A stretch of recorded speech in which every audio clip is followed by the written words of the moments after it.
Meow. Because I said meow. Meow. We be playing more Legend of Zelda Merge today. Meow. Meow. Nice say meow. All the meow. Meow. If you cannot tell, I'm a little sleepy.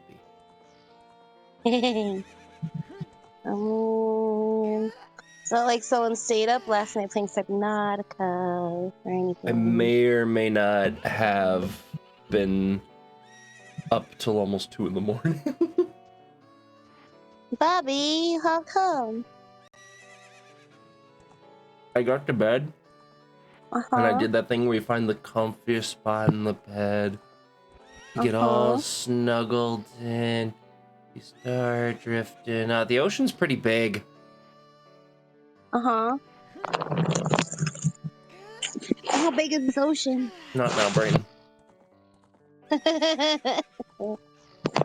There might be monsters in the ocean. Why? Maybe your brain is like, you know how much you were playing Subnautica? You know how big the ocean is? Maybe it's like that. I don't know. But now I have apple slices and we got a horse to save. Meow. There's some people in Ocarina spreading rumors that I cheated Talon out of the ranch, but don't be ridiculous.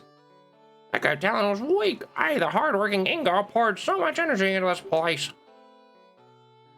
I don't want any strangers like you saying anything bad about me. Listen, the great Ganondorf recognized my obvious talents and gave the ranch to me. I will raise a fine horse and win recognition from the great Ganondorf.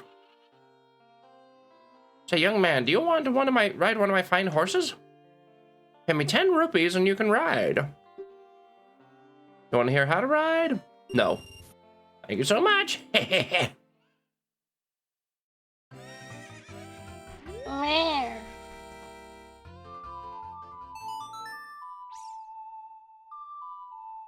Meow.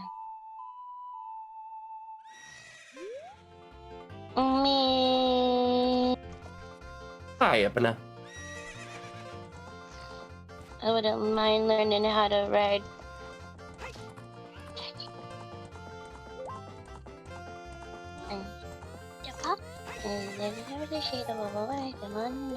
I'm gonna try to get my rupees back.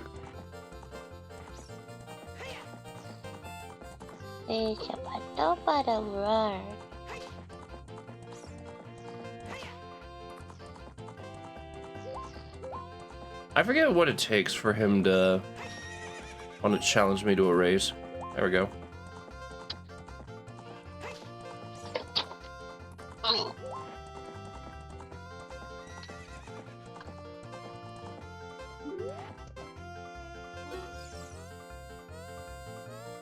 Oh no, yeah, it feels like I've seen you somewhere before. Oh, I want to ride.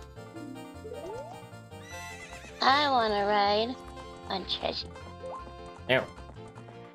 I just get on your back and we'll go places. Get a piggyback ride. Meow. What do I just turn into a neon cat? Just meow. You can support my weight, can't you? I can barely support my own honey.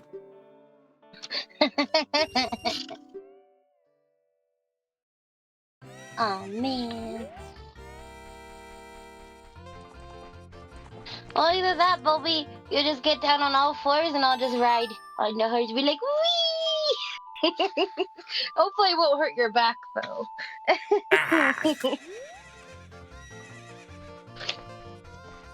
I just like, giddy up, Chazzy! Just buck you onto the couch. Ah! What? I was having fun.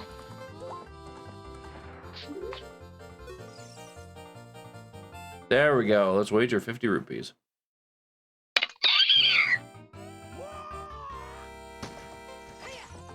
And now he cheats.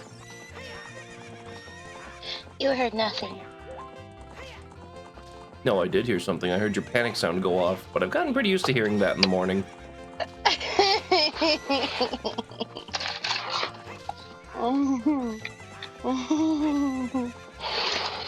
Oh wow, I might actually. No. You cheater! God damn it.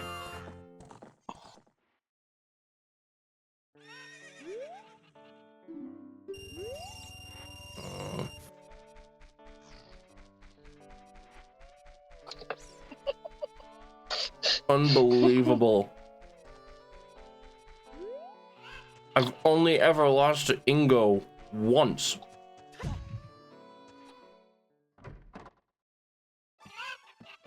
Does the amount of hearts I have make a difference in how fast Epna is? Couldn't be. Oh. No idea. Oh god, pardon me. Huh? Burping. Oh. You're exquisite. Okay.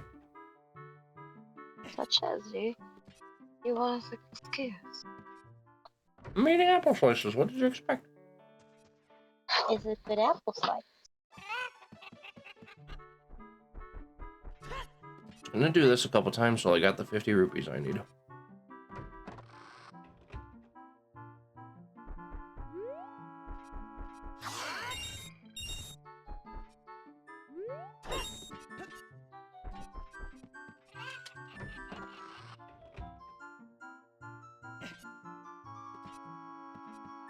Treasure. Hey, Asti, how's it going? I'm Hello. rupee farming so I can bet on Epina. Actually, wait, I need 60 rupees. Xeshire. Yeah. Of course. We appreciate the HDB. Mm-hmm. That we do. I hope your stream went well yesterday. No. Alright. One more should do it. You know what, Bobby? I'm not gonna be upsetty spaghetti about you going to bed around 2 because I couldn't fall asleep until 3. Oh. Wait. Baby! Wait, but you got to wake up. What? 11 hours now. I'm just now in bed. HDB! Oh, damn. What the fuck does it do when he's sleeping? Well, they're about to go to bed, Bobby. I'll enjoy the hopefully chill. Okay, I can just go straight to trying to race him. Get fucked, you cheater!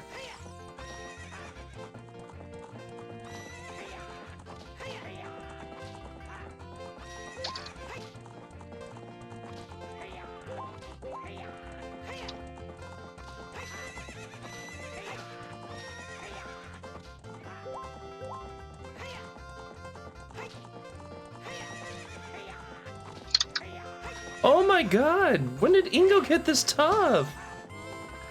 Did he win or did I win? He won. Fuck.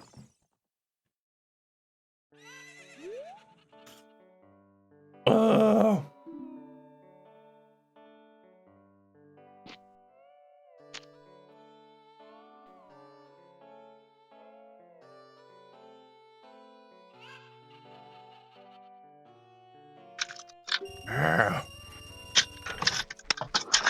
I don't remember Ingo being this difficult. What the hell? Oh.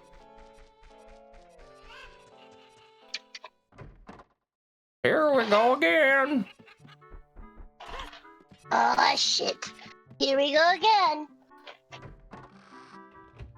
I wonder if Ingo knows I'm basically just stealing my money back.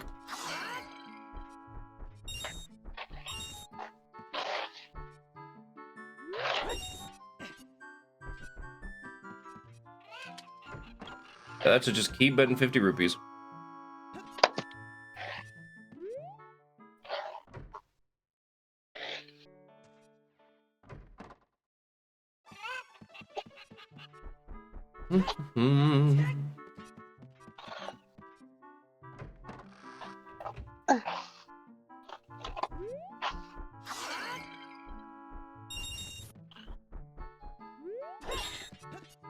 This is the way we brush the hair, brush the hair, brush the hair. Basically gonna be MIA till Monday. Oh, from stream and stream?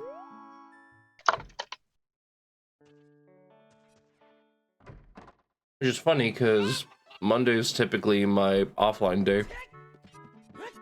Yeah. Because it's family day for you.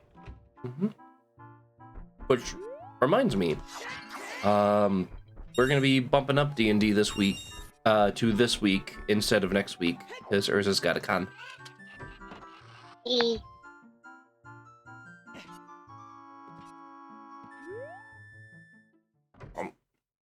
I'm only going for one day. But it just happens to be D&D day. Yeah, but I mean, I've been planning it months back, so, Yeah, no, that's fair. You know, I'm just giving you a hard time, right?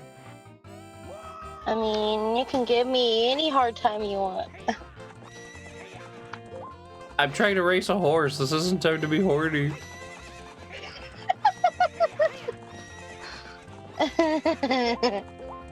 Says you.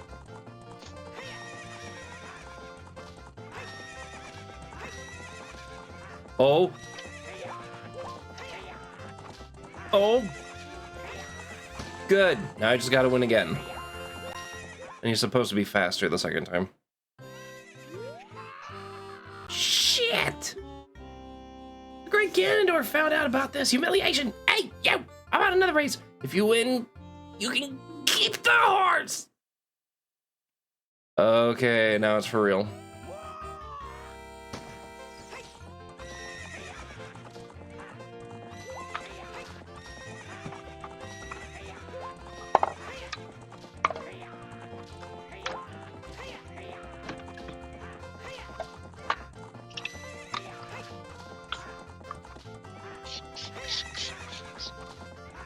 No! Damn it! Oh. Did you lose? Fuck, man.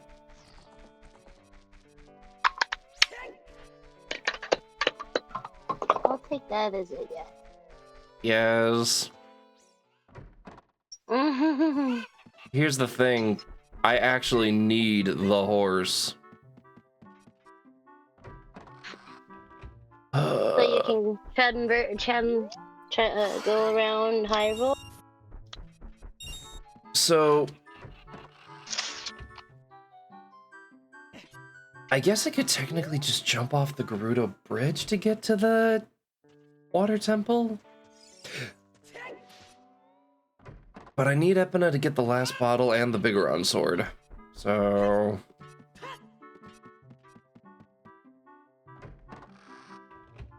this might take a few tries. I don't remember Ingo being this difficult. Like, in my original Ocarina of Time playthrough, I raced him once. Huh. Pretty sure I did. Oh, Mom must be having a busy day. Oh dear.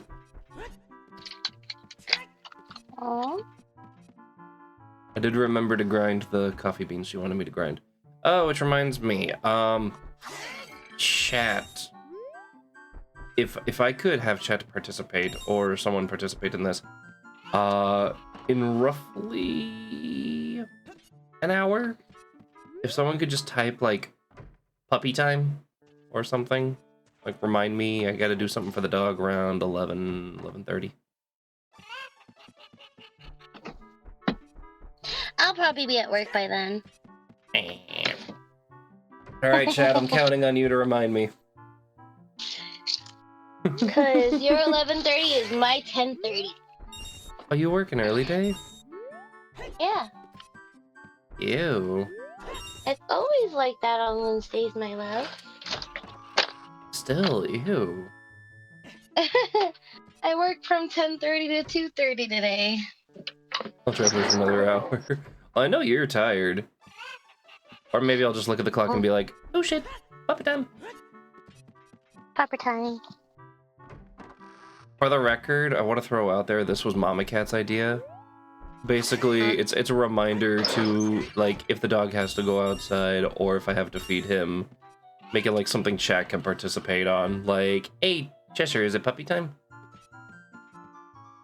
That's not a bad idea. You guys like that? Should I make a redeem? Should I? Oh god. If I could Photoshop a picture of Bernie and just have it be like, yep, puppy time. Or make like a little video. I might do that. Do it. That'll be, so that's a new project. Alright, now I just gotta raise some toys again.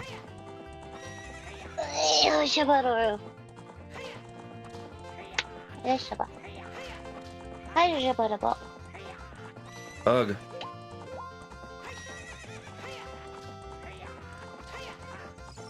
There. Oh, balls, balls, balls, balls, balls. Come on, come on, come on, come on, come on. Oh, that could have ended very badly. Well, everyone was sleeping. Oops, Lamau. Well then. Alright, now I just gotta do it again. Why is this so stressful?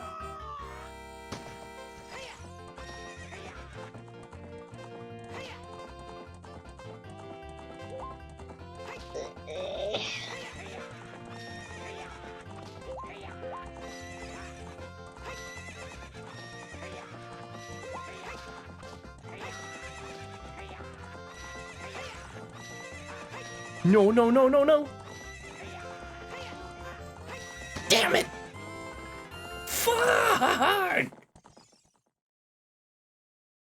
Shut up, Ingo, and just give me the fucking horse! Wow! I have never done this poorly! Not even on my first playthrough when I was 5! What's happening, Bubby? Oh my god!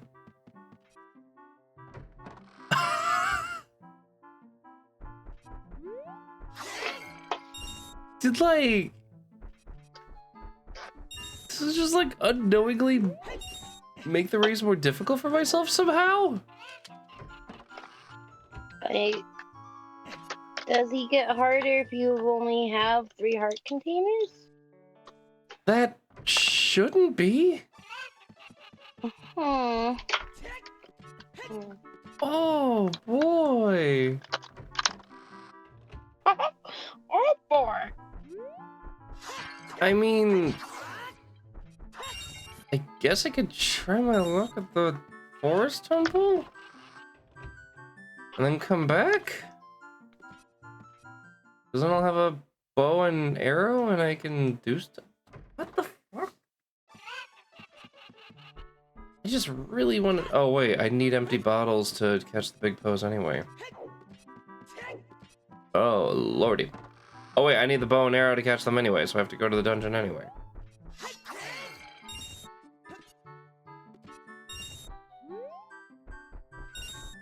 Ugh. Wait. Can I just come back and have the rupees be there again? Or do I have... I do have to leave the building. Okay. I have to actually, like, reload the building.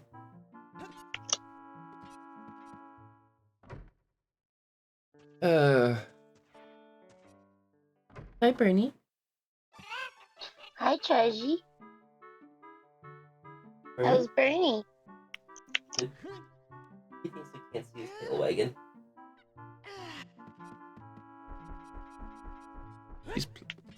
He's just slump.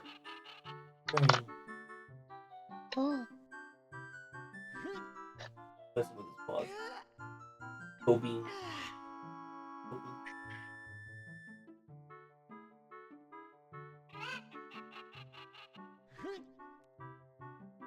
Bernie. Bernie. Bernie. Hey.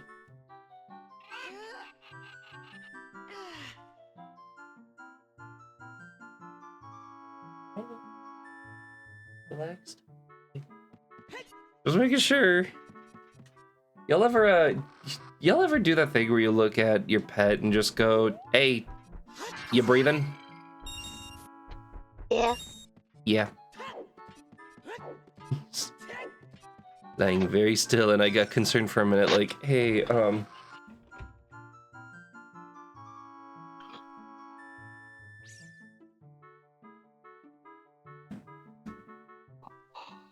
well, he's breathing. That's good."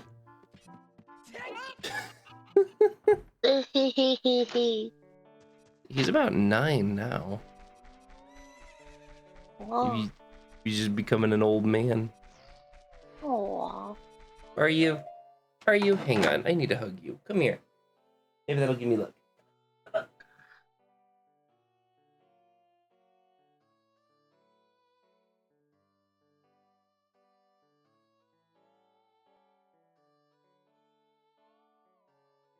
There we go. I got your face. I got your face.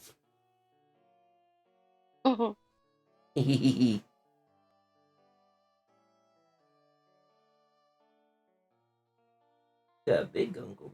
What you do?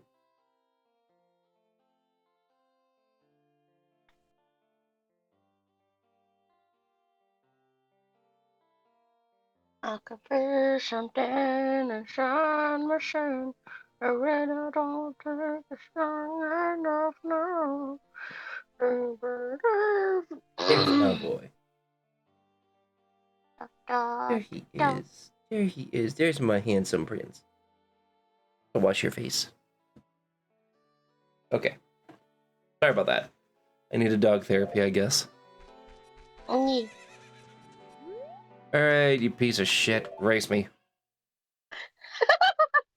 Oh, it's just such a cute little birdie. Alright, you piece of shit, come after. I'm after you now. Come and race me. Fuck him up, horse. Oh, my dog just left the room. Wait, no, Birdie, you were empowering me. You're like, you're cussing. I'm out of here.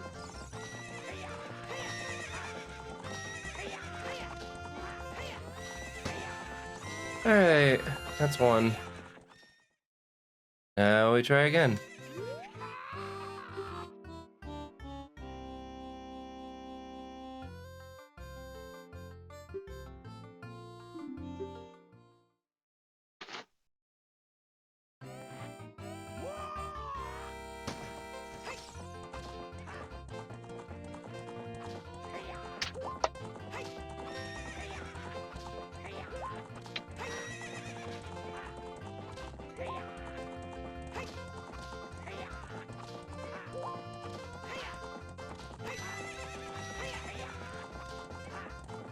Oh.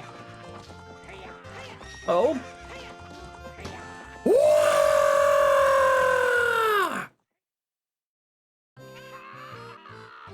What's up with that horse? Is that Epina? How did you tame that wild horse right under my nose? I was gonna present that horse to the great Ganondorf, but I bet on the race I lost. Shit. As I promised, I'll give you the horse to you. However, I'll never let you leave this ranch. Wow. Someone's salty. All right.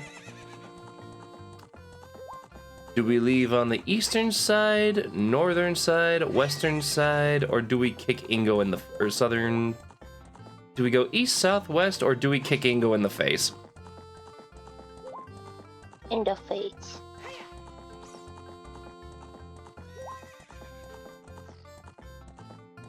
In the face.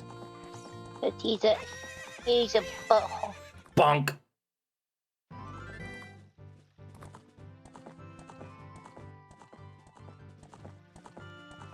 That's what he gets for being a sore loser. I mean, I'm not gonna lie, I'm out like 200 rupees because of this horse. Eesh. And now I'm gonna do exactly what every other player does. Huh? Abandon her in front of the village.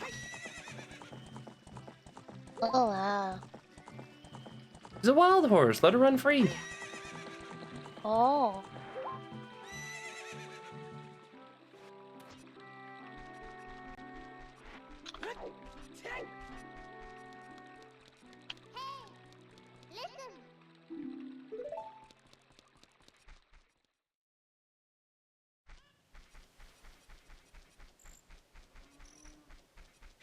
And now I can do two things.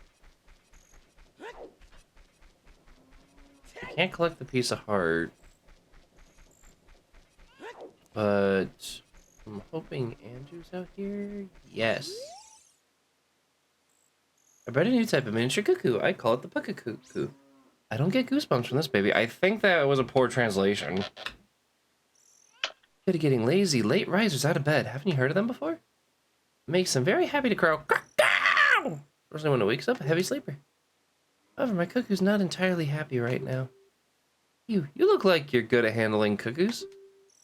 Here, take this egg. After the cuckoo hatches, bring it back to me after a while, and I'll check out its mood.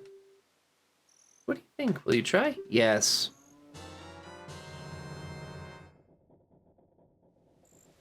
What's with girls giving me eggs? Because... Ow. I'm not gonna finish that sentence. I was like, no, I'm pretty sure that's a euphemism. You know, I guess I never thought to question that as a kid. I was like, oh, it's a ranch girl. Oh, it's a chicken coop girl. Yeah, this makes sense. Yeah. But Not. they're probably like, damn, Link. Oh my god. Go down the. Thank you. Oh, wait, hold up. There's a bunch of rupees on the heads of this.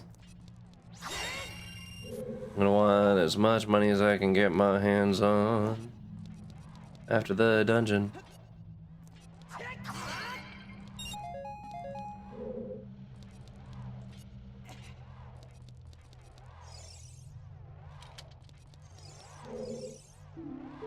Race the ghost!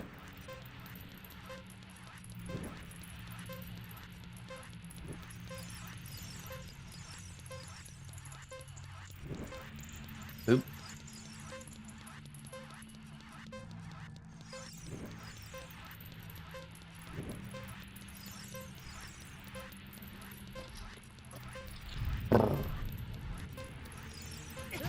I don't like that he flings fire as I'm rounding corners. Thought you wanted a race, not a flambe. Oh wow, Dompe could actually kill me. Not careful. Now screw your path, I make my own path. Ooh, ah!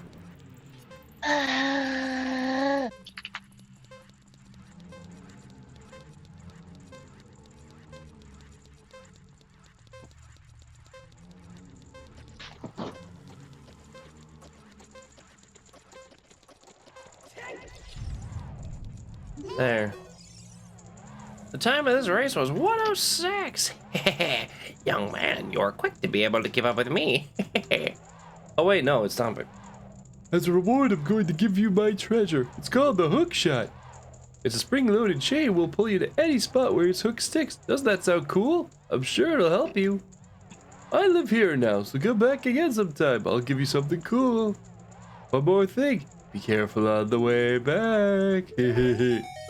Well, the other thing he gives you is a piece of heart, which I can't take. So I'm never coming back, old man.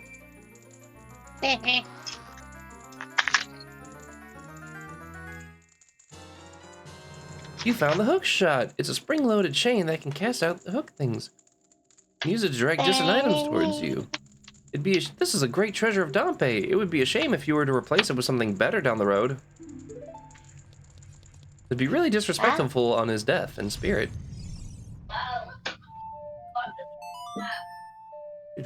Yeah. Huh? I wish I went there. When Mr. Beshi find out I have no cars, he said, go call this number. Oh. If I did, at least I have Alexis, but they have a lot left. I understand. When you're ready for oil change paint, I will You show got you an to the Ocarina, what the other heck? one. Yeah, It's the point of this very game is to hard. beat it with 3 hearts. Yeah, I think it's better to have an oil Yeah, change. Uh-oh. Yeah, because probably it might be sitting there for a while, you know? Uh-oh. Did I do it? No.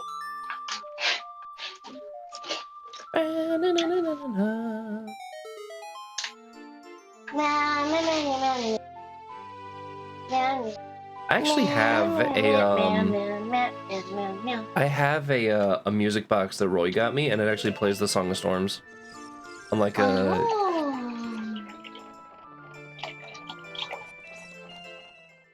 I feel like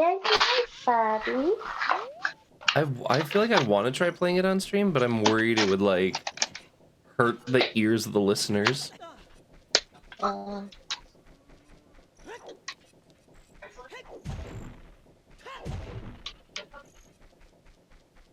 Alright, well, we're gonna do a couple of things here. What's that, Bobby? We're gonna go up to Death Mountain.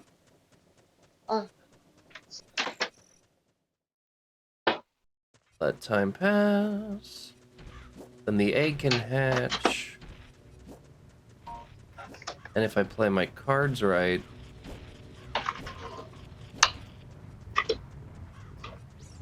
Oh, I might be able to accomplish a couple of things, actually. Oh, God.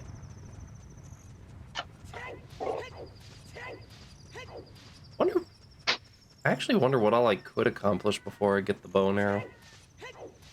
Oh. Your guess is as good as mine. Like, I'm actually wondering, like, what BS will the game let me get away with?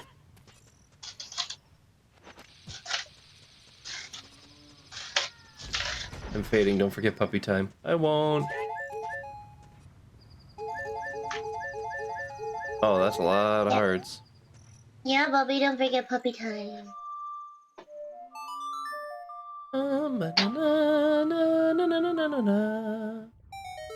There it is. I love it when you sing in my ear. 200 rupees, please. Yeah.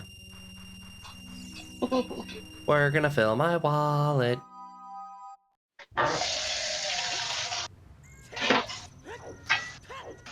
Ba-da-ba-da-ba-da-ba. And now we're gonna traumatize a small child. Wow. But why?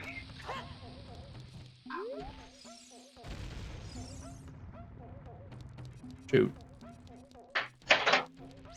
I can't help but notice all the Gorons are gone. Except this one. Let's throw a bomb at it. How could you do this to me? You're Ganondorf's servant. Hear my name in trouble. I am Xeshire, hero of the Gorons. Huh? What? Your name is also Cheshire? Then you must be the legendary Dodongo Buster and hero Cheshire. My dad is Darunia. Do you remember him? Dad named me Cheshire after you because you're so brave. I barely remember your dad because he kind of concussed me. It's a cool name. I really like it. Wait, what? Yeah, no, I saved your people and your dad rewarded me by giving me brain trauma, internal bleeding, and a ruby. I guess it's not a good time to ask for this, but please help. My dad, Darunia, went to the fire temple. Why? Because he's a sage and you need to do it for the story. Also, stop me from crying because I'm a little brat. Wow. About the... I mean, I guess it's reasonable. Like, this is like the last Goron, and he's learning that his people are being kept in a dungeon to feed a dragon. Guys, I just said to the hero. Aww. Yeah, let's calm him down by asking him about the things that are going to happen. Wow. Yeah, great way to calm down. So how are all of your people going to die? Wow. That will surely calm him down. Oh yeah, totally. It's gonna calm him down. He'll be so. Oh, Xeshire, I'll give you this heat-resistant tunic. Thank you.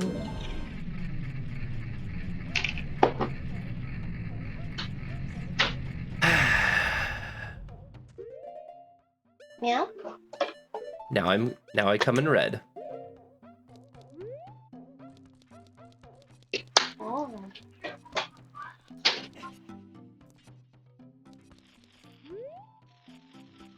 So wait, could I do a funny? Could I do something really funny right now? Could you? I might. I might be able to.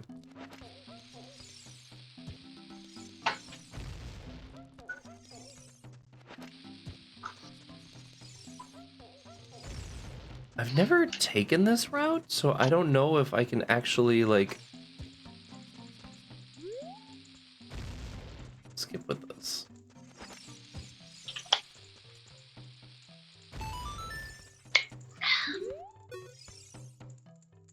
I just completed a small weapon. How about it?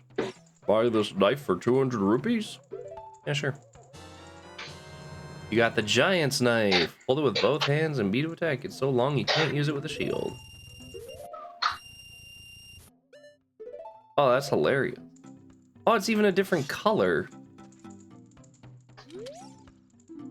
How do you like the feel of it? Pretty good.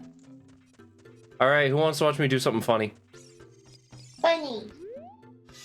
I'm gonna test it out on this wall. Or hang on, let me test it out on this wall right here. Wow, the strength, the versatility, the... Sir? It looks like there is a problem with its durability, but still. How about buying this knife for 200 rupees? No! Chad, I broke it. It actually goes like, bang! It only lasts for like 10 hits. Damn. Bobby, you're really good at breaking things. Yeah. Well, now that just sits in your inventory forever. Oh.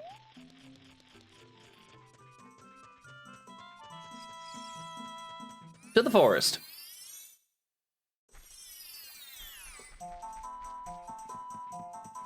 I know. What are you? Though you wear Kokiria's clothing, actually, that's not Kokirish at all. It's more like Goranish? It's hard to tell because it's red, not green. We don't do Christmas here. How about some sick beats, you wannabe brat? That melody? Saria plays that song all the time. Do you know Saria? That song. Saria taught that song only to her friends. Okay, I trust you.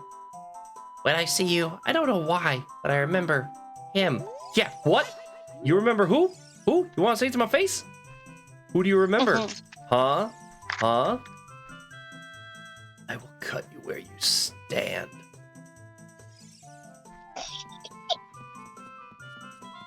I'm gonna tell him what's up. Middle of the great, more like middle of the stupid.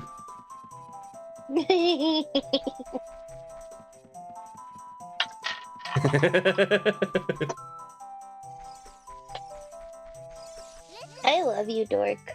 Me too. From here on out, we'll be going through some narrow passages. No shit, I've done this before! I literally did this! Like, back as a child! And again in Dodongo's Cavern, you're just now telling me about Z-targeting? Dude!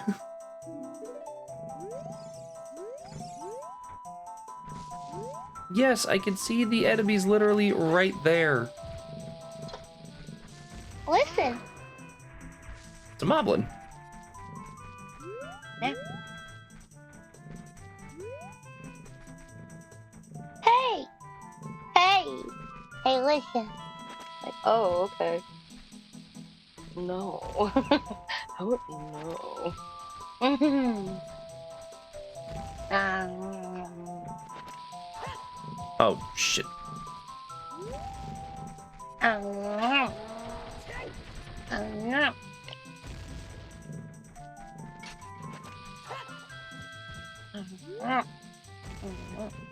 Really? The just there. Jeez. When did my aim get so bad?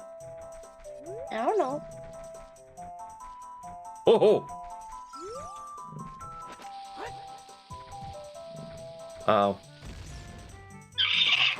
It's hot. Boy, I sure hope I don't get bombed on around the corner. Oh no! Oh god! Oh, my insides! I could have predicted this. Yeah, this is the... Oh, did I actually bypass it? One more, like, walking around. And just to be funny...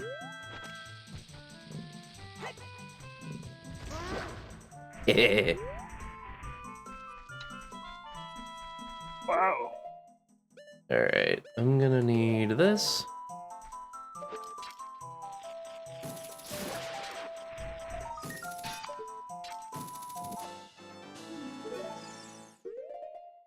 I think I only want, like, 30 of the gold skulltulas. Because that's how I get the giant's wallet. I shall defeat you! Hey, stop moving! No. Stop it! How about no? Ow. Hey, that hurt my feelings! I just put down my booba.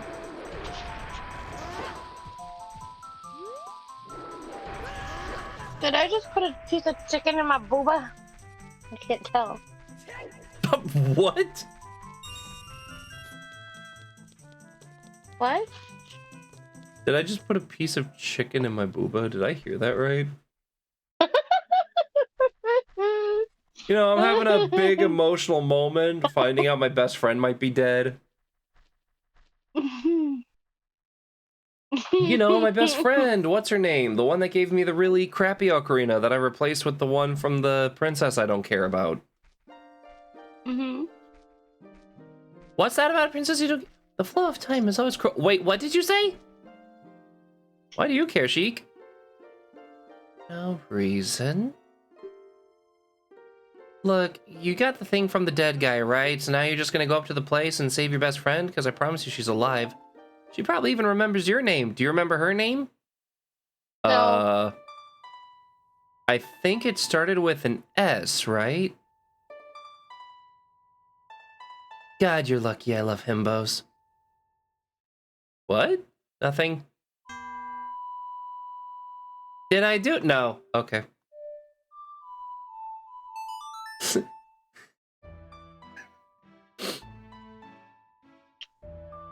By the way, Sheik, has anyone told you you have a nice ass? Don't ruin this. Actually, you already ruined it. I'm getting the hell out of here. Cheshire, I guess I'll see you again, maybe. Slap them cheeks? Damn. Clapped him so hard he froze time. Also, what's with you, Sheikah, stunning me?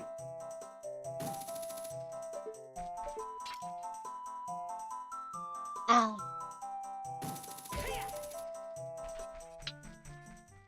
Look, some jokes will never get old.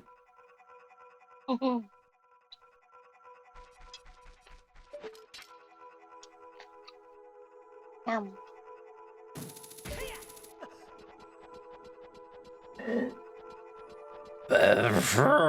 What sound was that? I really hope that didn't pick up on my mic. Not the burp, the sound before. Oh. That sound? I heard like a burp. Came from my throat. My throat made funny noises. Aw, those puppies sound so happy to see me down there.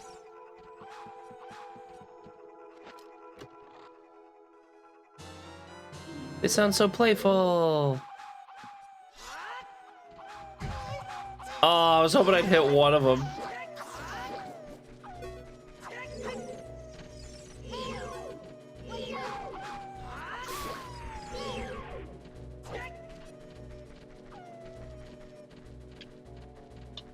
Yum. Come on. Yum.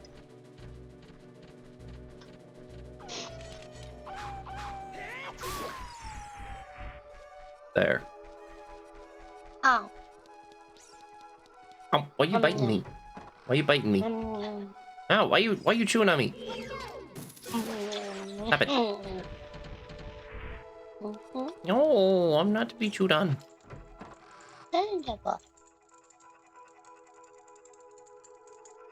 Oh, pretty fire. Ah, ghosties! Oh.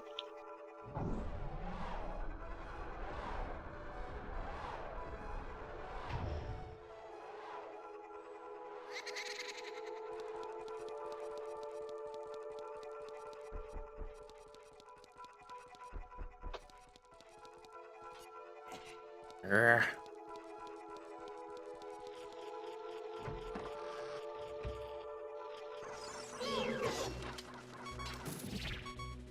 Oh god, I'm already down to 1 heart.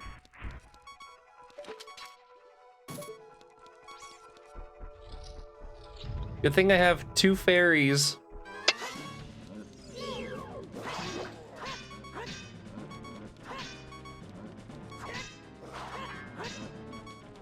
I think I have 2 fairies?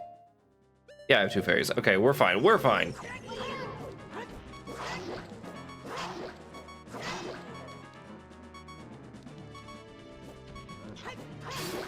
That's 1. Oh! First death. Oh, wait, no, second. Second. Right. Technically not a death, so...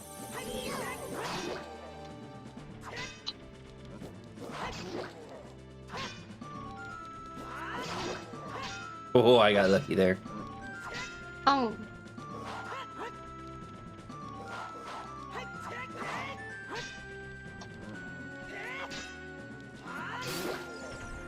Gotcha. Sweet! And I think there's a fairy in this room. Sweet lemonade, sweet, sweet lemonade. God, the Wild West that was YouTube. Uh-huh.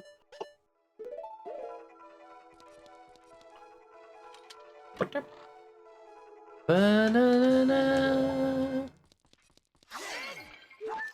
Ah, damn it.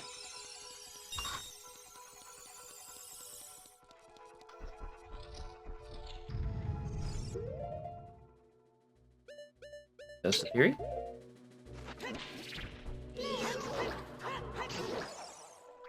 Sweet. Wow, that actually worked.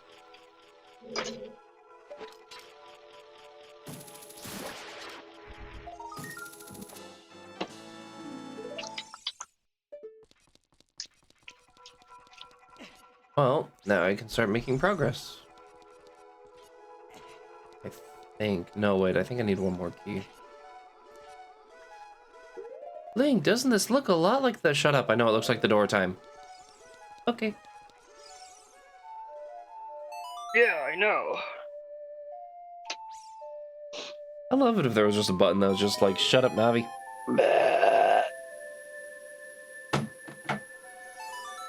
Excuse me. Excuse.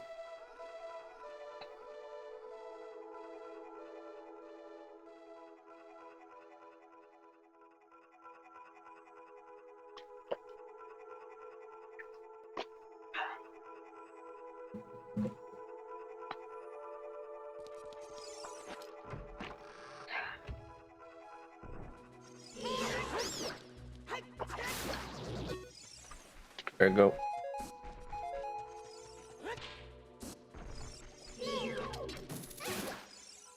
Dead.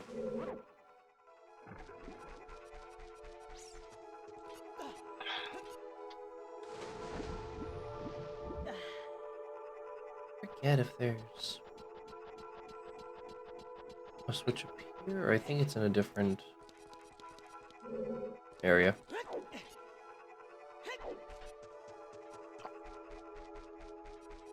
All right, this is what was here.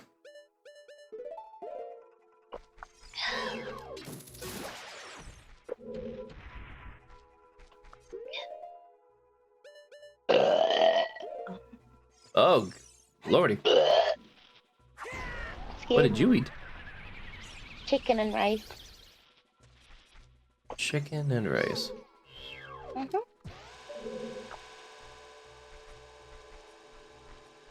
Hey, look, honey, it's thing. pumpkin polling.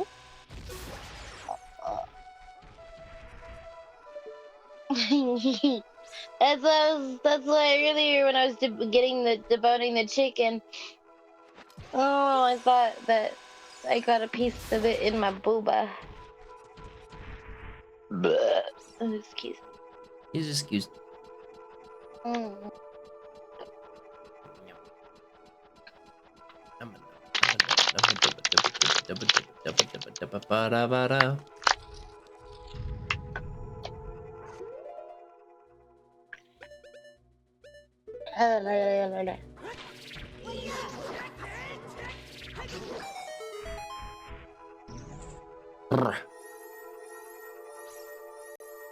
Did you just do that in my booba?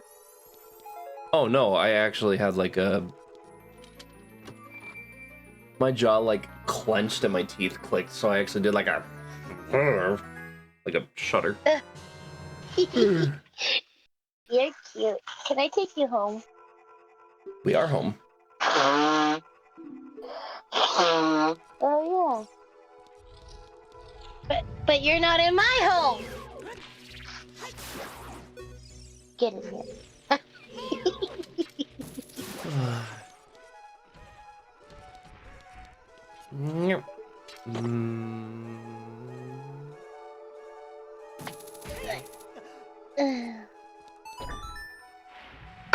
Put my stuff away and then I gotta start getting ready to leave.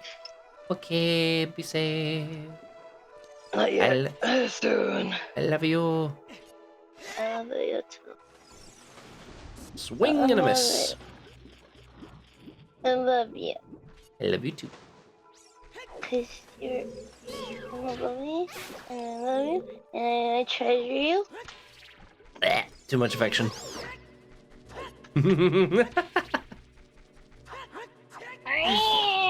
You're kidding, I love you. I think the gremlin chose me today because I was just like, oh, she's being sweet and affectionate. I need to be sweet and affectionate return. So part of my brain went, or be funny. Do it. And then I'll bite you. Yeah, and then I'll bite back. Good. Also, hello? Hello? I heard something. Hi, Scion. You joined in at... Okay, you walked in on that one, so... I'm having to hear like double fucking things going on because apparently I was taught this thing. Turns out okay, just muting streams anymore don't count as views anymore. Oh yeah, no, I could have told you that. No. So I've been getting told by people like, oh, you don't. No, by mute, I don't mean like mute the stream. No, I mean like you mute the tab. Yeah, it doesn't count. I only just found out. I only just keep finding out new things because I keep getting told by people. Oh, this thing does this thing. Oh, I've been told this thing. I'm thinking like, which is it? I could have. I've known that for like 2 years. Okay, then you explain to me. Okay, why it recirculated again? That this was the go-to thing for people. Because a bunch of novice streamers showed up out of the blue again, thinking they can catch up on what other streamers are already doing. So stupid. It's so dumb. Sounds like life. Yeah. Anyway, welcome to the 3 Heart Challenge. I'm in the Forest Temple. Tattoos. Well, let's take this. Lordy. Also, for the sake of sparing my PC, I've decided against streaming Monster Hunter Wilds, and Slayer Sundays is now Monster Hunter World. There's ways you can fix it. There's Probably, ways to but... fix. There's ways to fix it. There's ways to do it. There's like, I'm not even joking. There's like literally like things to optimize it. Some people have even made optimization fucking videos on how to fix it. We'll figure that out another time. Right now, I'm a little traumatized by the fact that I almost actually lost my computer. What the fuck do you mean you nearly lost it? GPU ran really hot and I had to reformat stuff. What do you mean your GPU just ran hot? Like it heated up the... So right now I'm was it focused on Zelda. So it hit 100? Yeah. Okay, then I guess I'll ask this question. Did you just reset your PC like I did when that happened? Yeah. You did? Oh, you did or you didn't? I did.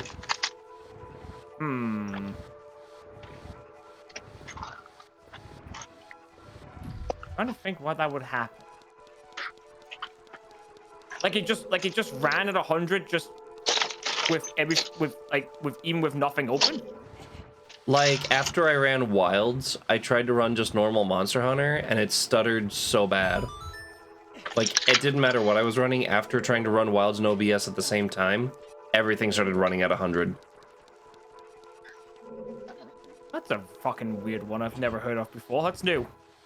I'm not even sure what the hell would even cause that. There's a thing called the... I think there's like a thing for Monster Hunter called the optic scaler or whatever it's called. And then using things like changing the direct storage and stuff like that, because apparently fucking everything just seems to like, hey, just change some files. It works like magic, apparently. Also changing what upscaler model you use to which like you update the fucking DLSS. That can help. Because DLSS 4 actually works a lot better. And if you put it on perform, because like DLSS 4 is actually, it's what we should have been having for like a long time, but it's not though. And anyone that tells me, and everyone that was like saying, no, DLS is really good, you're a moron. Like, no, it's not. It creates like ghosting effects. And like I've actually seen like actual videos prove that. And then all of a sudden when DLSS 4 came out, everyone started comparing, wait, this is what we could have had. And like, yeah, almost as if like most fucking manufacturers don't give a shit. And Epic Games are the reason why Unreal is shit. Gotta love tech. Tech be fun. I apologize if I'm like semi-responsive. I got maybe like 4 or 5 hours of sleep. But Stress? also my own fault. Stress, not surprised. No, not stress. I was streaming some Nautica last night, and I kept going. And then I got raided, and then I kept going. And then suddenly it was 1 in the morning. Ah, well, could be worse. Could be streaming for 4 in the morning. It takes me a while to fall asleep. I was gonna say more making a point of what we ended up doing on Saturday. This corridor's all twisted.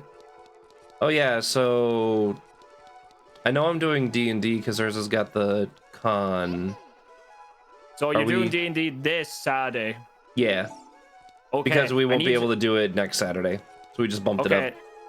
Okay, that's what I want to double check on because I wasn't 100% sure on if we were doing 7 this week or it was the week after next. Okay, cool. Good to know that now. Yeah.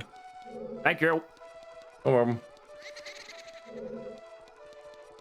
This ghost girl's gonna laugh at me.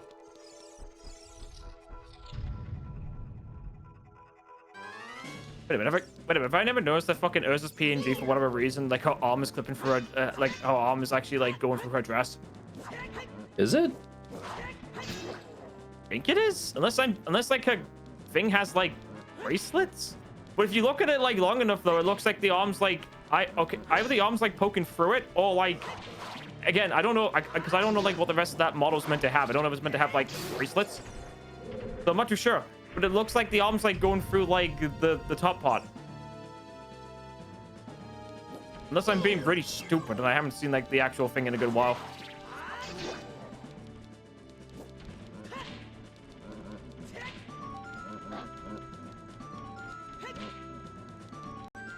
Hear the power of my nuts. Whoa.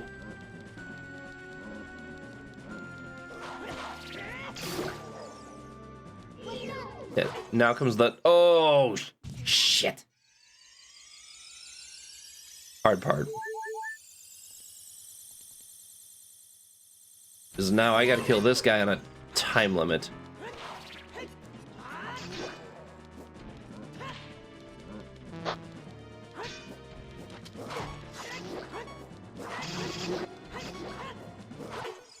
Shit. Oh, I'm out of fairies. There we go, second death. Yeah, so... The challenge of this room is that you have to kill... There's 3 Sulfos. You have to kill 1, then an elevator lowers. Yeah. And then you have to kill the other 2, but you have a time limit. If you take too long killing the second one, the first one gets back up. Sounds normal. It's Zelda. It's meant to be a challenge. But usually at this point, I already have like 10 hearts, so I just kind of tank through this.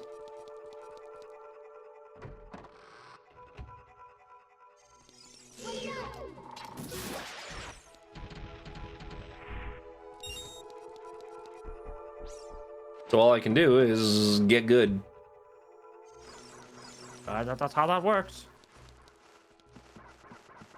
Channel that Dark Souls energy, man.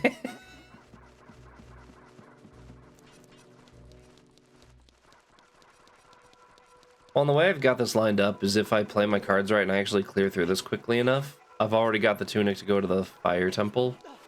Yeah. And when I get the arrows, I can make my way to the ice cavern and open the path to the water temple right away.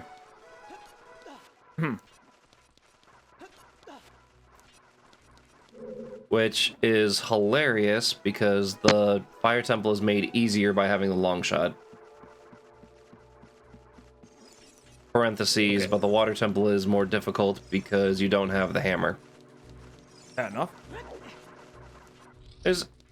I like that. There's multiple ways to approach this game, and you can choose which path you want to take.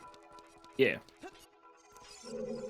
I like that. I remember blowing my mom's mind because she played this without a guide and then played it with a guide, and the guide basically matched exactly what she did anyway.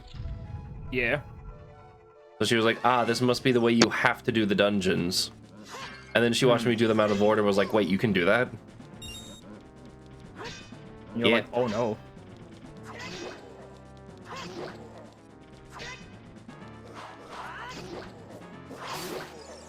Alright, there, I killed the first one. Bubby, Ryan, I'll see you guys later. Oh, you gotta go now? later. Yep. You take care. Bye. Have a good day. You too. Also, Wait, baby, can I- almost puppy time. Meow. Oh, it is a puppy time. Meow. Oh, you're immune to Din's fire. Okay, hold up. Back up. You weren't supposed to be immune. You weren't supposed to be. That's not how that works. No, I've dealt so much damage to one. Okay, turn around. Where's the other one? Okay. Woo! I was doing math! Oh, you stole the stream right as I got the killing blow!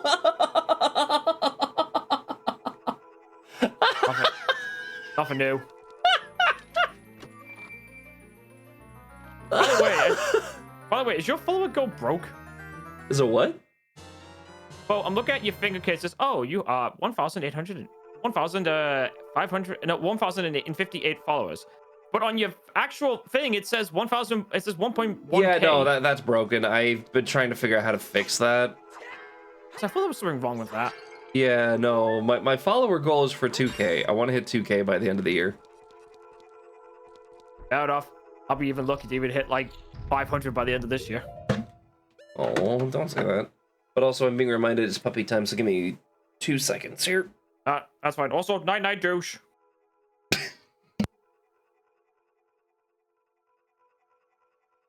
I would not be course corrected just because he decided to change his name, or Twitch made him change his name. Also, by the way, the I'll name have my headphones douche. on, but I'm gonna do this just to see if y'all hear the adorableness. Hey, Bernie. Is it supper time? Here it goes. Oh. Couldn't hear. I couldn't hear it, but maybe the stream heard it.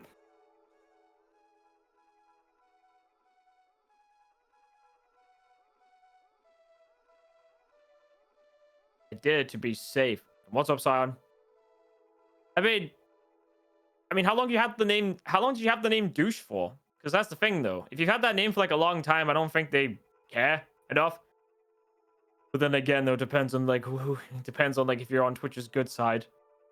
Not name any names, except I'll name a letter.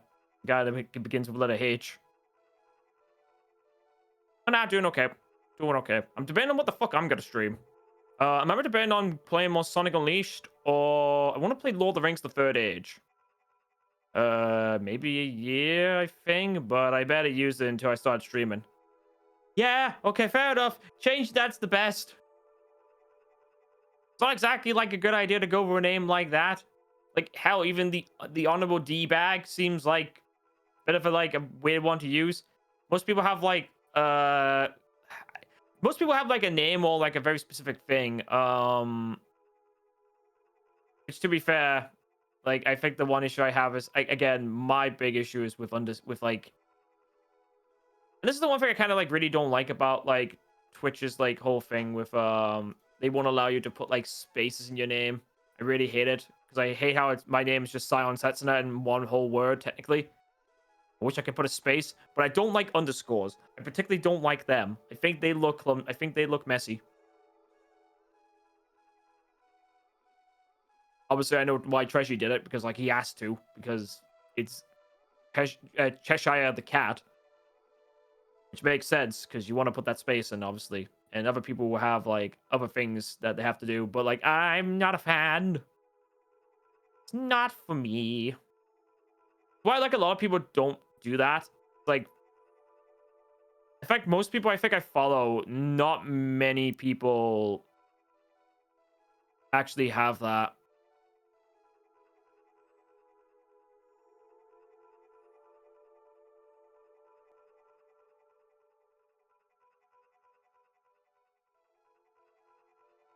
Oh man, I fucking clicked off the stream. Shit.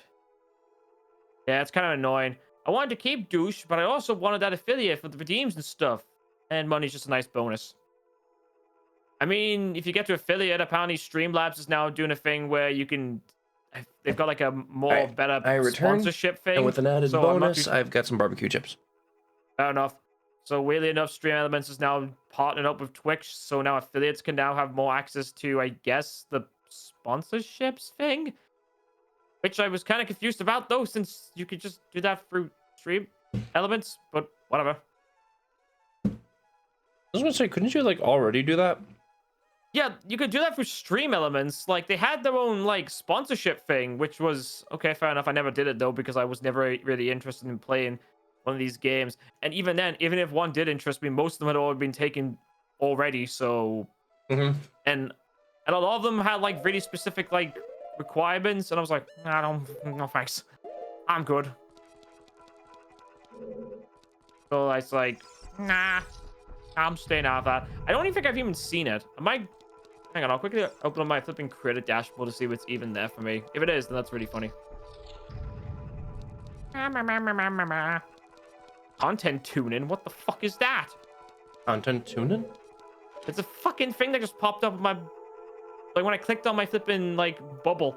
Which also I need to go and ask my friend whenever they're gonna, like, redo some of my old, some of my icons. I know they've been busy with stuff. What the fuck is content tuning? Welcome to the party, Sion. Let's figure out what you're into. Okay, choose some interests. Why was the interest immediately, like, ones of, like... only like 2 of these I've been playing, and what it's like this Rebirth and then there's Yu-Gi-Oh! Master Duel. The rest of them are like things I'm not even playing.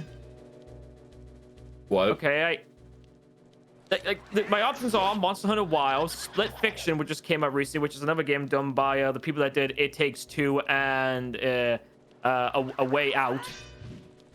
There's fucking Love and Deep Space, which I definitely haven't played. I only know a friend who has. Anyway, I'm going back to sleep. I got one last stream to do tonight because tomorrow is the big move. Not going to be available for a couple of days, so y'all won't like to see me till Saturday. Fair enough. You take care, douche.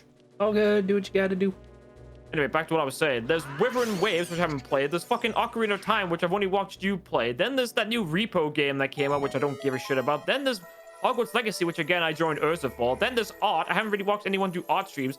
Then there's Baldur's Gate 3, which I've not watched anyone play Baldur's Gate 3. And then there's Marvel Rivals, which technically the only person I've really watched who played Marvel Rivals was my friend Zenny.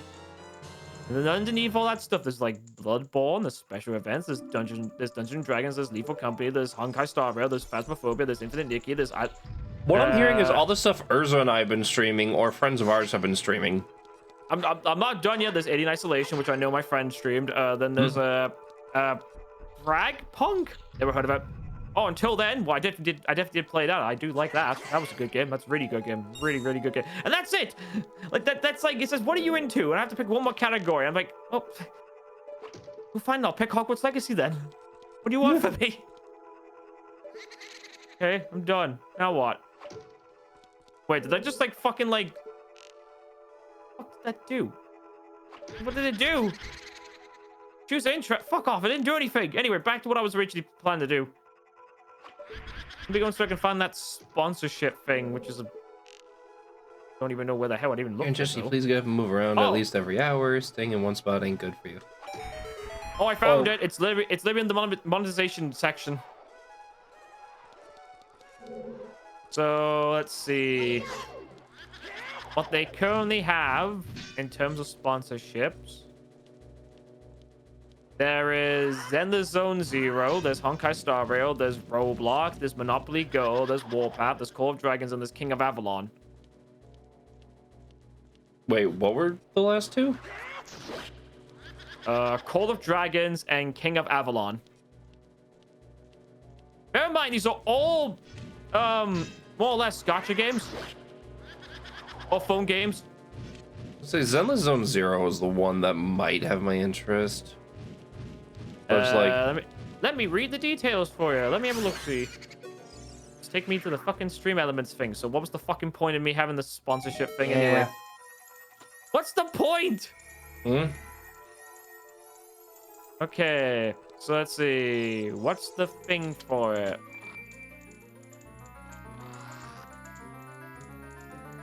So let me see if I got this straight. It's not even fucking worth it. You know how much you can actually get if you... So get this, okay. You get a guarantee, like base guarantee of $20. okay.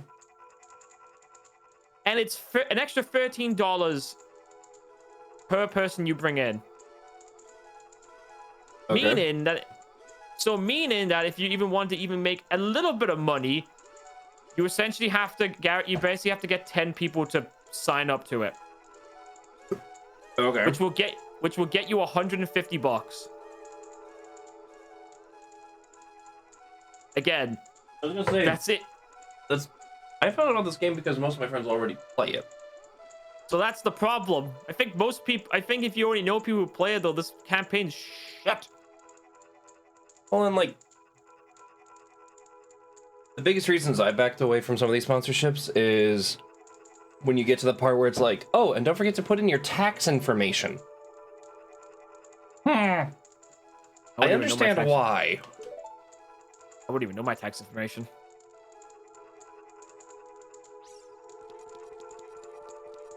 I do know mine, and I don't want to make it public. Well, you're not supposed to. Also, I don't know. I just don't know my tax information because I think like how it's done over here is different from the U.S. Pardon me. Also, there, I got up and I moved around. Y'all take care, and Cheshire. Please get up and move around at least every hour. Sit in one spot ain't good for you. Oh, Yep. that's funny. Because when we fucking streamed fucking 7, I was like sat on my ass for like fucking 8 hours. Yeah, it hurts after a while. I get up and stretch every so often. Hurt. You know, I never understand that because I've sat down for like, I don't know, like 20 hours. And I never felt any numbness. I never understand that. Let's just have like, Zion, that's not good for you. Oh well, I'm fine. The rest of them are basically the exact same thing. Honkai will give you $7 for every person, so you can get a payout of $90. Then there's the Monopoly Go one, which is a staggering 22 per person, so you could be rocking out with an oh fuck, that's if you can manage to get like 20 people to fucking get into Monopoly Go, you can like get like $460. That was interesting. I'm a stranger on the net, but I do give a damn lamau. I'm a stranger on the net, and I care about people. Then there's Warpath, which is another 22. Then there's Call of Dragon, which is 17, and then King of Avalon. Which, by the way, all these are got a base payout of $20. Yeah. Which I swear I remember seeing some of these having like way higher ones. If I remember correctly. Parentheses, it's taxable. One thing that is nice about some of these though is that like, I think for the Monopoly one, if I'm looking at this correctly, is that I think it also like guarantees you some gift subs. I think anyway, because it says it has like obviously the base payout, then it has like it has users, and then it says gift subs. Which I don't know if that means like you're guaranteed some gift subs out of it or like, or what. That's really confusing. Yeah, that's weird. But again, the biggest problem I have right now is, well, when I went to go and like go for the details, it basically just took me straight to the website. So I'm like, what's the point of this tag or this category in the monetization thing? Where like, if you're not even using stream elements, then what's the point?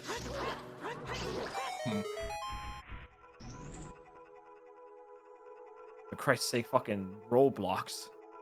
Roblox has the highest payout where we can get you like it's $25 per user. Wait, but also, good luck getting new users. I think most people are fucking playing Roblox. Wait, no, it's a lie. It's $20 now. Why did it change? Why is it lying? Because I update constantly.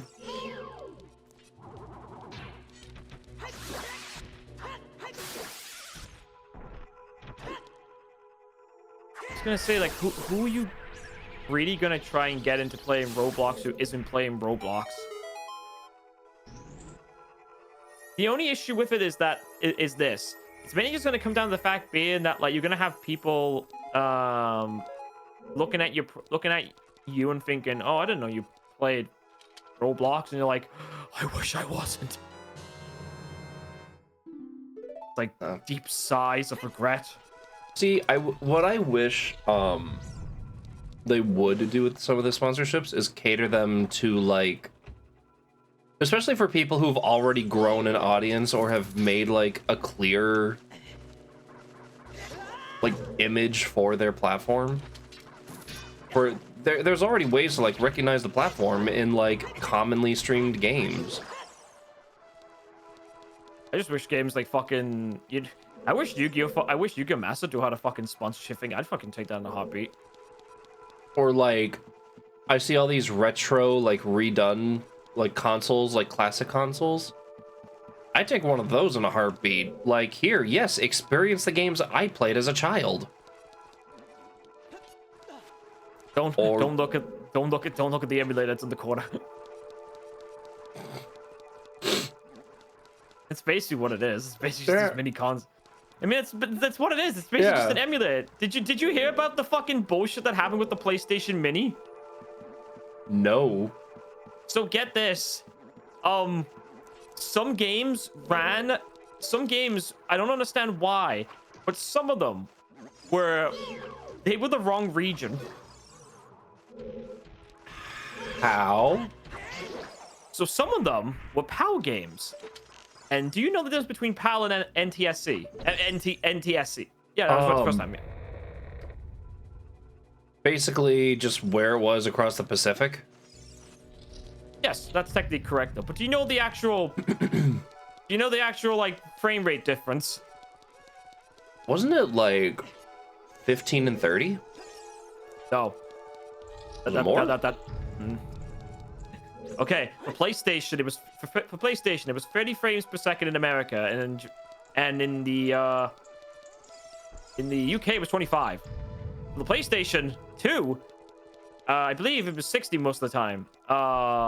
50 in the UK. No wait, sorry, my bad. I got it wrong. It's hertz. It's 60 hertz in America compared to the 50 hertz in the UK. So that's why PAL games are typically more Wait, no, then they can't even run. No, it's not. No, it's not a case they can't run. They're just slower. Oh, that's so weird. Yep. I grew up with slower games. So, like I was saying, for whatever reason, Sony, for whatever reason, did not pick the US versions of their games. No, they put some of them were PAL, so they ran slower. That feels so strange. But it gets even weirder because someone figured out something. If you plug in like a USB keyboard into it, apparently if you press the escape key, okay, it opens up a weird BIOS menu, which then you can change the game's flipping BIOS to be US, and you can just run the US version of the game. Wait, then what's the point? Nobody knows. I don't think even Sony even knew about this. It gets even funnier though, because then some people figured out though you can actually like install more games onto it. In fact, I think some people have even been selling like PlayStation Minis that have like way more games on it. Yeah, that sounds about right. They all work.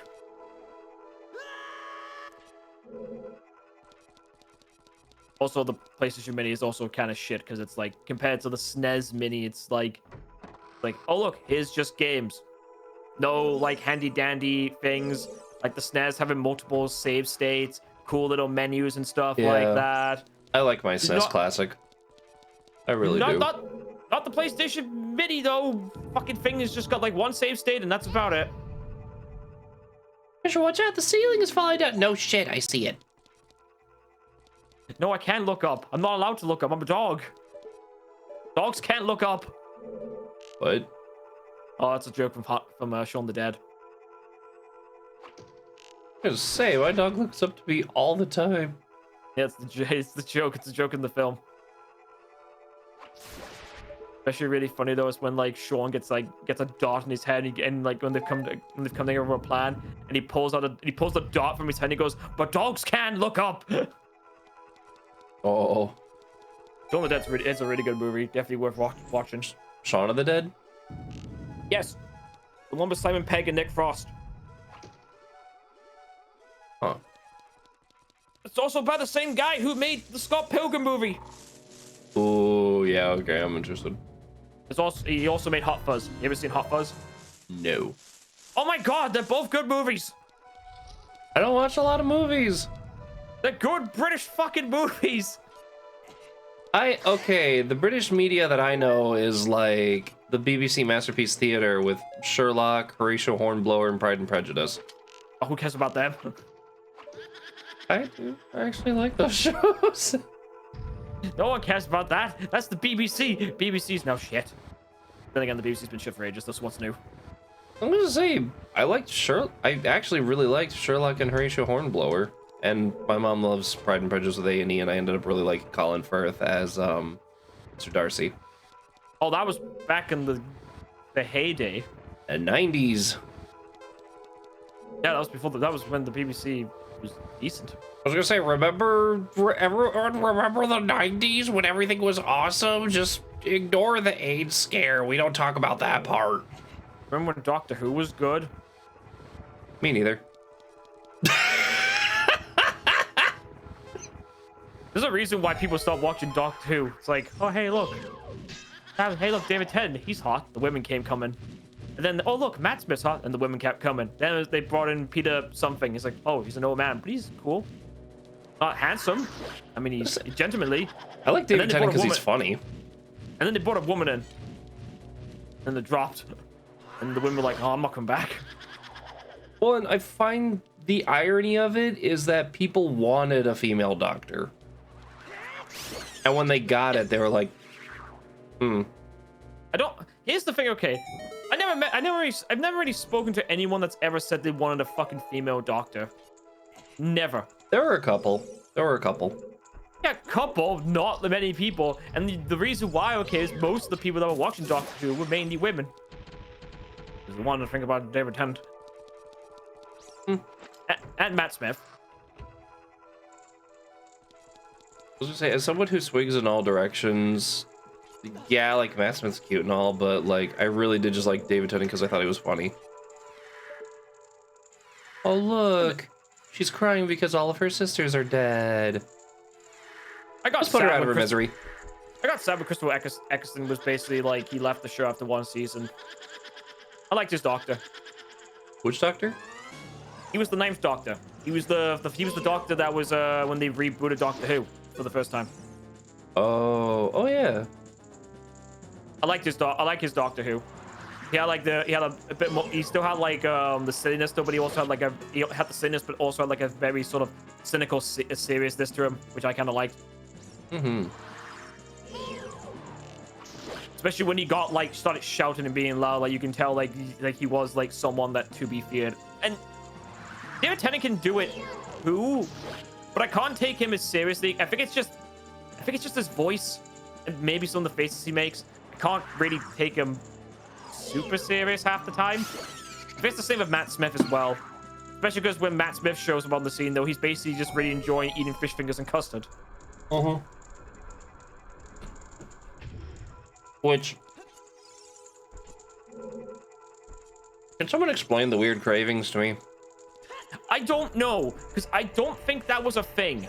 Because it wasn't like the 9th Doctor, which obviously they didn't show like the 8th Doctor turning into the 9th one in the first episode. No, we sort of just dropped in with Rose first, seeing what her day is like, and then he shows up, which I think is definitely the best thing to do to establish that this is like a new like sort of Doctor-ish continuity, while it still retains a lot of the older elements from the previous Doctors.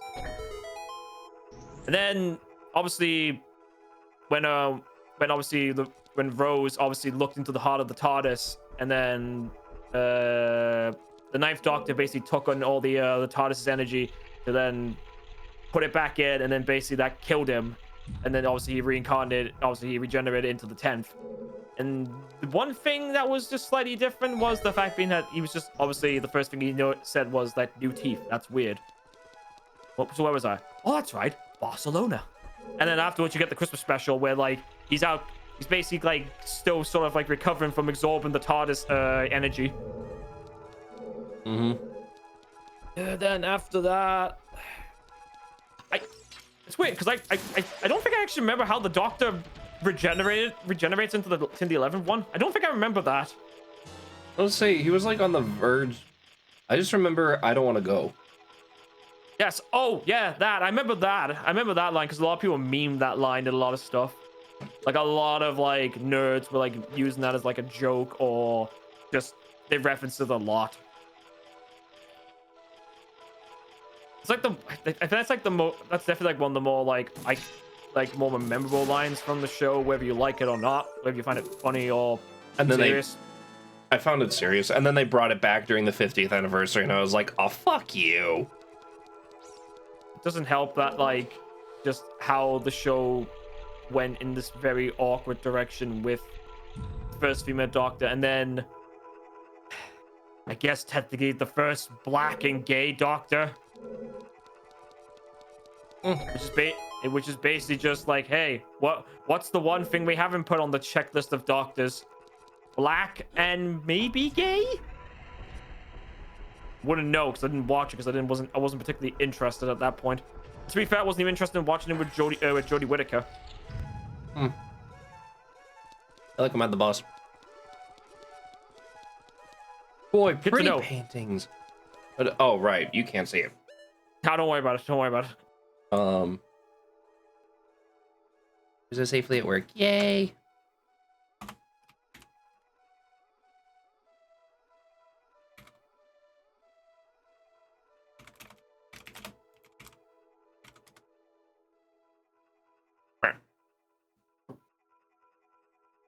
Okay.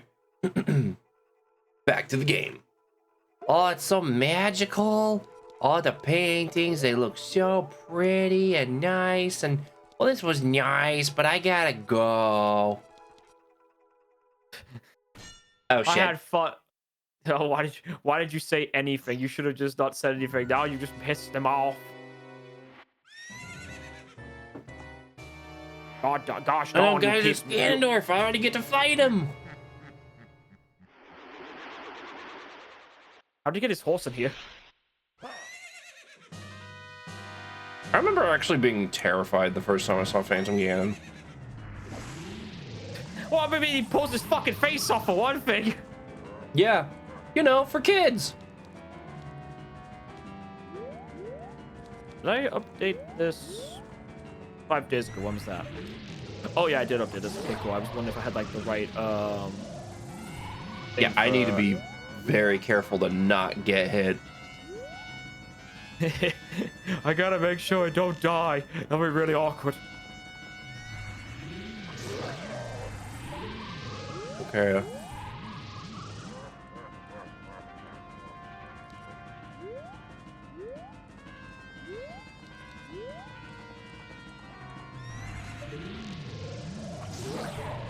Okay. Phase 2. Oh no, he has phases. Run away. Oh, God.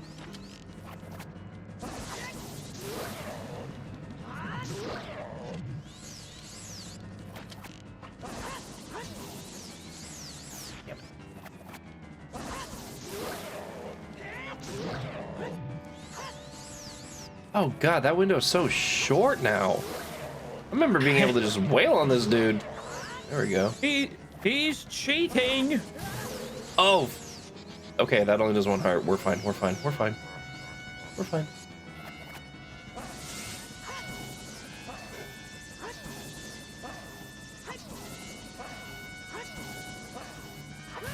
Oh, God, the railing's in the way. Okay, correction. I cannot get hit anymore. Correction, I fucked up too many times now. If I die, I die. It's like, no game, no life. You die in the game, you die for really reals. I don't want that anymore. Defeated! Oh, he like wanna... ragdolls. Ugh. I don't want to play this game anymore. Can we do a run back? Can I leave? Nope. Good. You did quite well. It looks like you may be gaining some slight skill. Which is saying a lot, though. But you've defeated only my phantom. When you fight the real me, it won't be so easy. What a worthless creation that ghost was. I'll banish it to the gap between dimensions. So you made a phantom, okay, to go and fight him, and you're basically criticizing it for not winning. Why didn't you make it stronger then? A quantum supercomputer calculating for 1,000 years could not even approach the number of fucks I do not give. Damn. Hey, look at the heart container. Well, bye. Bye. Well, ciao. I was gonna say, well, bye. Later.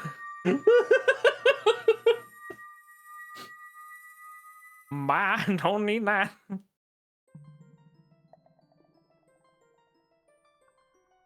So for whatever reason, okay, like because of like the Sonic Unleashed recompiled, there's been like a lot more mods, and people have been like doing some really cool things, like changing Chip into like Miku, like Hatsune Miku with actual voice line changes to be Miku.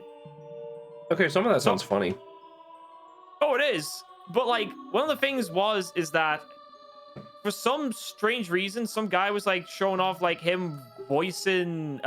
I guess like someone's working on like changing like Sonic to Shadow and then Chip to like Black Doom's eye thing. But then he's also like I don't know who the hell it is. Okay, I think he's voicing both Shadow and Black Doom. And just the weird noise he's doing it was extremely off-putting.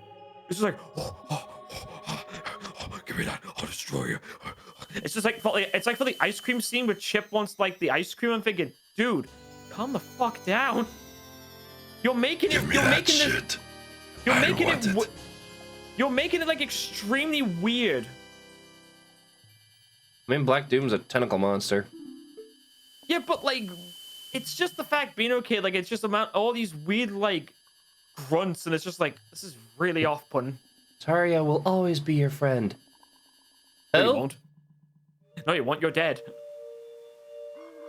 Potentially. They come back later. Man, I'm so glad I survived that with just one heart. I sure hope nothing hits me or knocks me onto the ground. Also, apparently, I'm a heckin' cutie! You should really just like, whenever that gets triggered, it just triggers the fucking voice effect thing. That is what it does. It's very delayed. Yeah, I don't know why. I should have the voice thing first, I guess. Because you and Saria broke the curse of the forest temple, I could grow and flourish. Thanks a lot. Saria who? You know, the green hair girl with the big hands that gave you that ocarina that was super sentimental and meant a lot of things. You mean this one? She made it out of her own feces.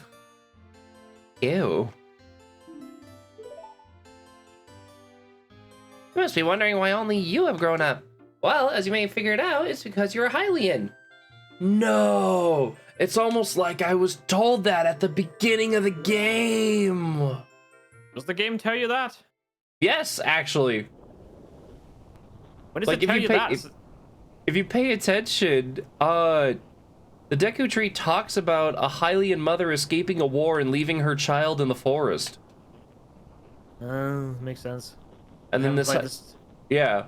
One day to escape the fires of war, a Hylian mother and her baby boy. She was gravely injured. Oh, wait, maybe it is a sprout that tells you.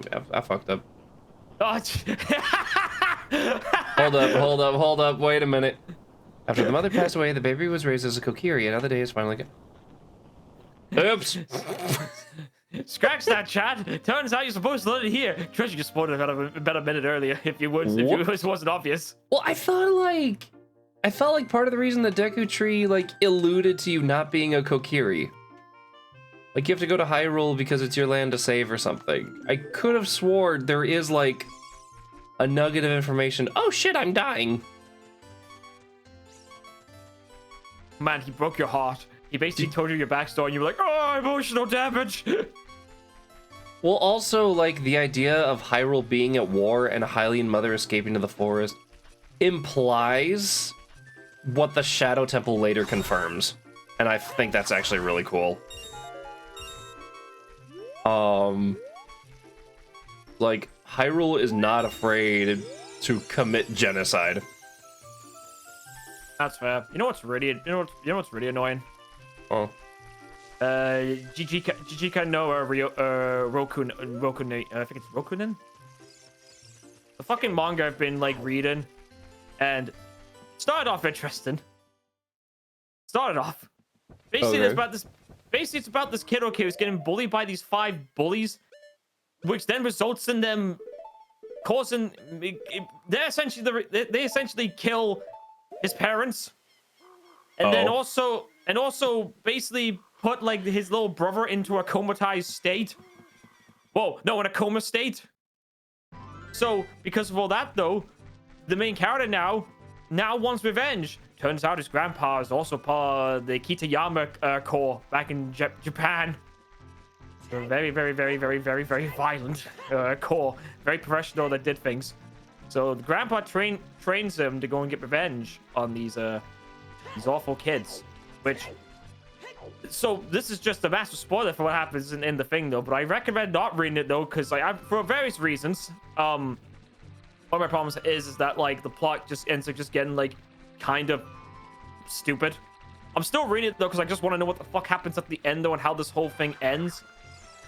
So the spoiler is that like the bully Shigoku Kyo, essentially he made him and the 4 bullies, the bullies that he was friends with, not really though.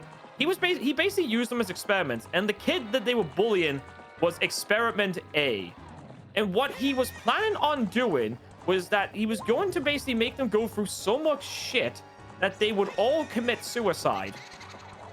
Except that backfired on him entirely, though, because then what he did is that he basically made Experiment A evolve to a point where Experiment A would kill Experiment B, C, D, and E. That's... And now... Oh, but wait. Oh, wait. It gets even more stupid when you hear about how he gets away with a lot of this stuff, though. So, the bully, I'll just call him Kyo. Kyo, basically, at one point, he had killed his parents. Now, the thing I have a problem with, though, is that, like, no one fucking reported anything about this. And it's never explained how he never got, like, how this was never reported at all. Then, this happens, like, in the time skip. No, actually, wait, it happens even before the time skip. So, turns out, he's already started making a cult. It's called the Revolutionary Club. And it's exactly how it sounds. It's not very good. It's actually a very, very messed up cult. So, but he's essentially making a cult. And during the 5-year time skip, okay, this cult has now become, like, more well-known, has, like, over 100k followers. And I'm just, like, thinking to myself, like, okay, how the fuck do you make your main character win this situation? Because then it gets even stupider, though, where it turns out that this Revolutionary Club has got, like, a lot of funding. It has its own private island where it sends people off there for them to get brainwashed. They had and this is where it gets even stranger. So at one point, like, the people on the island basically give, like, all the new supposed trainees cake. But the cake has, like, poppy seeds on it or in it.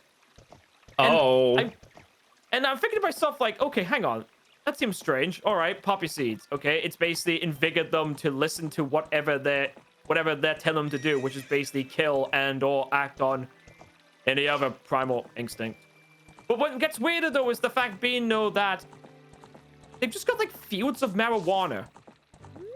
And I'm like... Poppy seed is a drug. Yeah, I know it's a drug. But, like, the thing I'm kind of confused about, though, is that does the author not know that marijuana doesn't make people go insane? Because marijuana's not supposed to do that. No, if anything, it prevents you from going insane. It doesn't even... So here's the thing. When the people start eating the cake, they start all going, like, crazy. Like, they start, like, attacking each other. And when they're told to attack some people who didn't eat the cake, they start and just listening, start attacking the people who don't eat the cake. And some of them even do other things, which is another thing. Which is definitely, like, one of the things I'm going to say right now, okay? This manga does not, like, pull any punches. Because it just straight up just shows one of the characters getting, like, R-worded. Like, real bad. Like, it's worse than Guts. It's worse what happens when Guts watches Casca get R-worded. It's it's really bad. Like, it is so vivid. And it gets, and this is like, you find that one of the bullies rapes, sorry, fuck, I meant, my fault. It slipped. Anyway, sorry. He assaults her. That's probably the better word I should be using. He assaults her. But then later on, okay, and like this bully gets it. Like, he gets it bad. Like, it gets real bad. Like, even like what happens to the bullies is real bad. But then, like, there's one of a bully. This just sounds like everything sucks. Oh, it is, because get this, okay. This is where, like, I start like questioning, like, the manga, where, like, one of the bullies is meant to be like this national champion in judo or judoka. Okay. He's like, so he's just straight up just like attacking other people that are part of the team in any other sports teams, and he is just straight up just assaulting women in the dressing rooms. Like, he's doing it on school campus. And nothing happens. Nothing at all.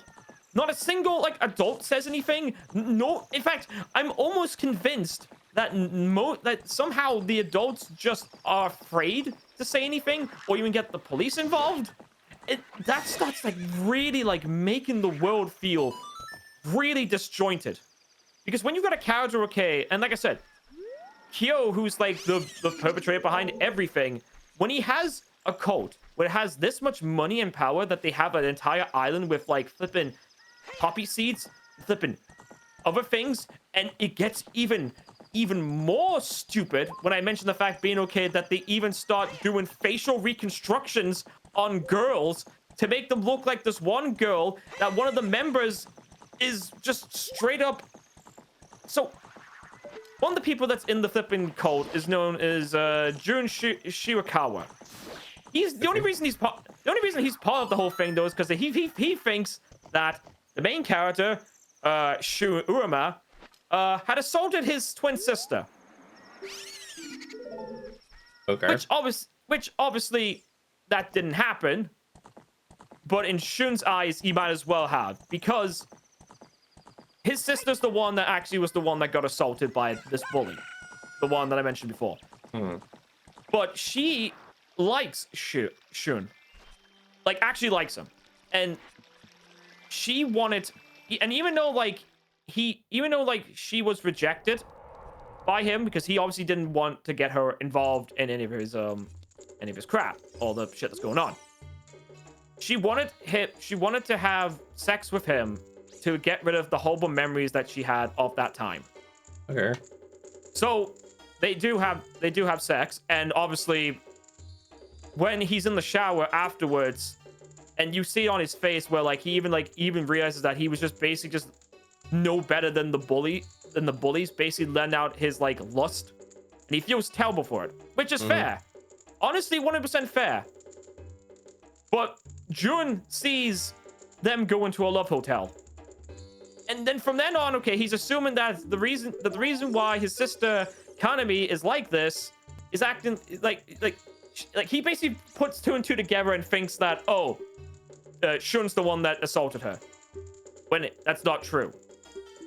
But as time goes on, during the time skip, Jun is obviously part of the Revolutionary Club, and it turns out he's extremely obsessed with his sister, to the point where like every single girl, okay, who happens to have the name Kanami, he makes them into he basically makes them into a potential possibility of Kanami.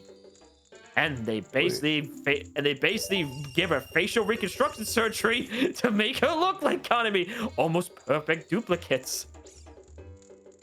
So now you see why I have like a real big problem with this stupid manga. If I had to pick a manga that approached sensitive topics like this, did you know it's a manga that I feel like deserves a redoing or an animation? What? Have you ever heard of After School Charisma? It sounds familiar, but go on. So, do you remember a cartoon by the name of Clone High? Yes, I know about Clone High. Think Clone High, but make it a drama. Now hang on. Wait a minute. I'm pretty sure Clone High was also a drama too when you think about it. No. Make it a serious drama. Oh, okay, you should have used that. Like I think some of the protagonists include Oda Nobunaga, Joan of Arc. Oh, yes, I do know what you're talking about now, yes. I think one of the kids is just straight up Hitler. And like that's part of what almost got the series canceled, is they're like, why are you making Hitler look like he goes? Like, well, he's not Hitler, he's a clone of Hitler. We're trying to reform him and make him a better person. And I looked at that, I was like, that's actually not a bad idea. Like, it's still like, morally questionable to be cloning like someone who basically set the world into a Great Depression. But also the acknowledgement of there's a possibility he could have been a good person. Yes. It's like no one wants to acknowledge the fact that not all bad people are necessarily bad people. Yes. Oh, fuck. It's mainly just comes down to potential circumstances. Upbringing, actions that happen through life. A lot of things, really. Yeah, I can see that. I feel like an animation for that could be interesting. And the story is really good, but more importantly, what it really targets is the mental degrading of the clones realizing they're clones. Yes. Like, that's part of the big issue. Yes. Is you watch them break. Yeah.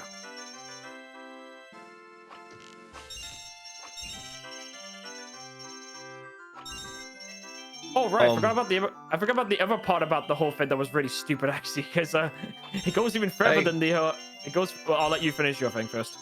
I was gonna say maybe oh balls.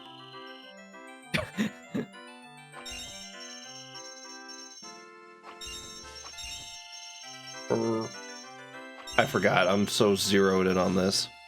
You were talking about, like, obviously, like, the clones were, like, starting to deteriorate and stuff like that because they're starting to come to the realization that they were clones. And you were talking about the idea that you kind of wish that there was more to it. Yeah, more adaptation. The other issue is it was a test to see if some of the people were evil by nature or if they were like if they were essentially villainized.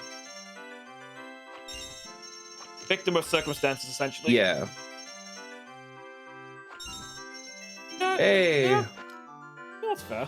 It made an interesting concept. The only thing about it that bugs me is I don't think I ever actually saw how the series ended. I just know that a lot of people who were reading it were like, that's it.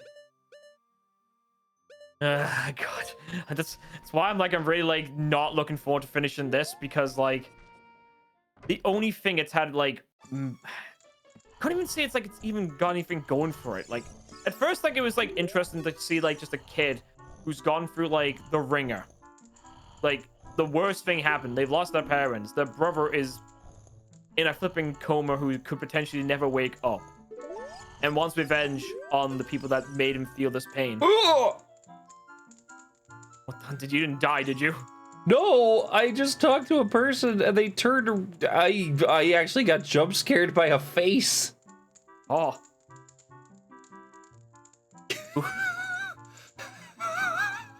Oh.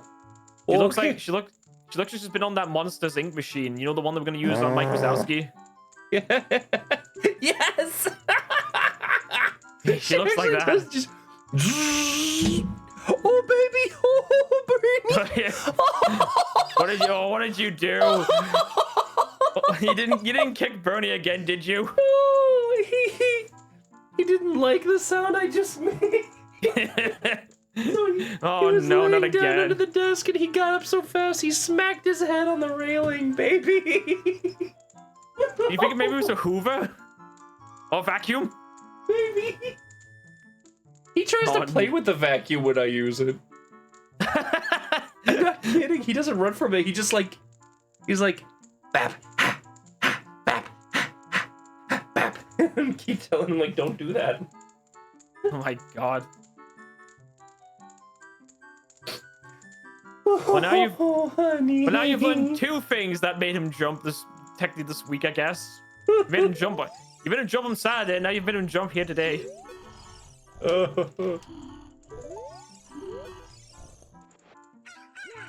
What there's a good person getting little shut out right here. You say, Mel, thanks. We're going back to the ranch. Yeah, let me just catch a little more. Oh, baby. Oh no, what happened? He is curled up behind my chair, hiding. Oh. Honey. Your owner's just being silly. Oh, I feel terrible. You didn't know that was gonna happen. How are you supposed to know, like, just making just a stupid noise like that was gonna make him just go? Like, it wasn't like he shot up and just went thunk. There was like an audible thong when he hit the railing. Baby. He became a gong.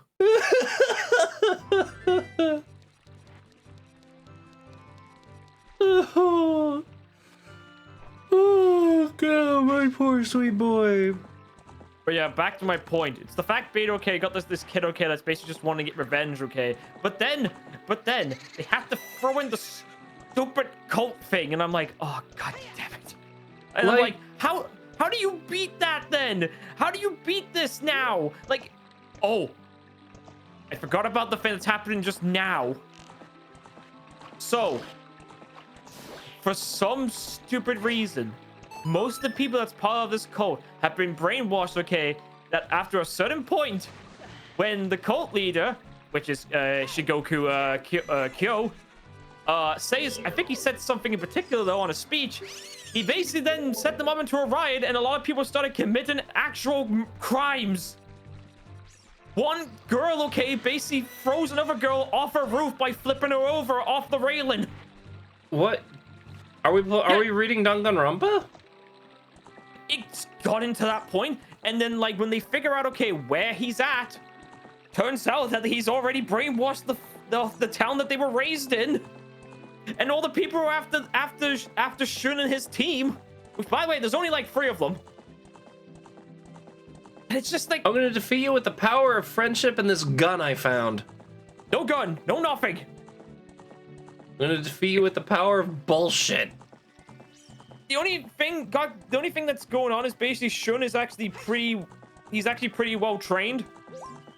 He actually knows how to fight. Yeah. Pretty good. Yeah, that's the only thing, because he was trained by someone part of the Katayama flipping corps.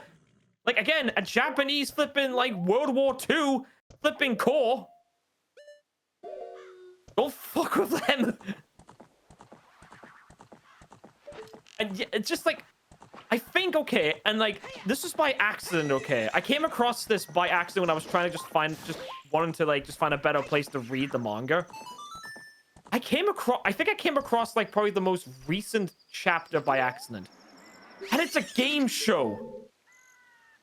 Yeah, that just sounds like Danganronpa.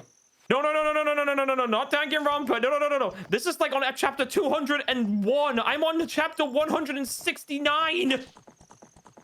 69.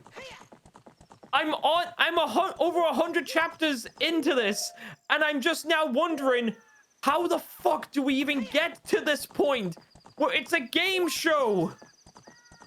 Like the whole thing was a rose?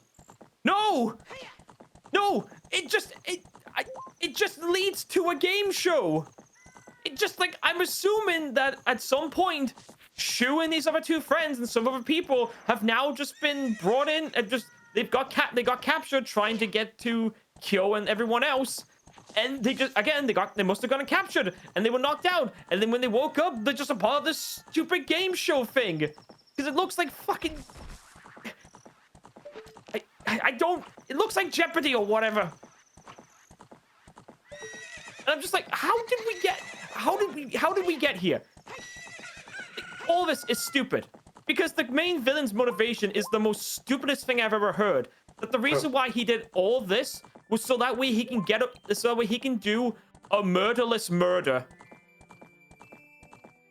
Explain. Also, if anyone hears sirens behind me, don't freak out. It's just the noon siren test. Essentially, what Kyo was trying to do was basically try and kill people without actually killing them. Essentially, basically just getting other people to kill themselves. So pacifist ideal. So murderous pacifism. Kinda, because the problem is, okay, he kills his own parents. Wait, but then that defeats the purpose. Yeah. Like, and it isn't like a situation where like it's implied that they died.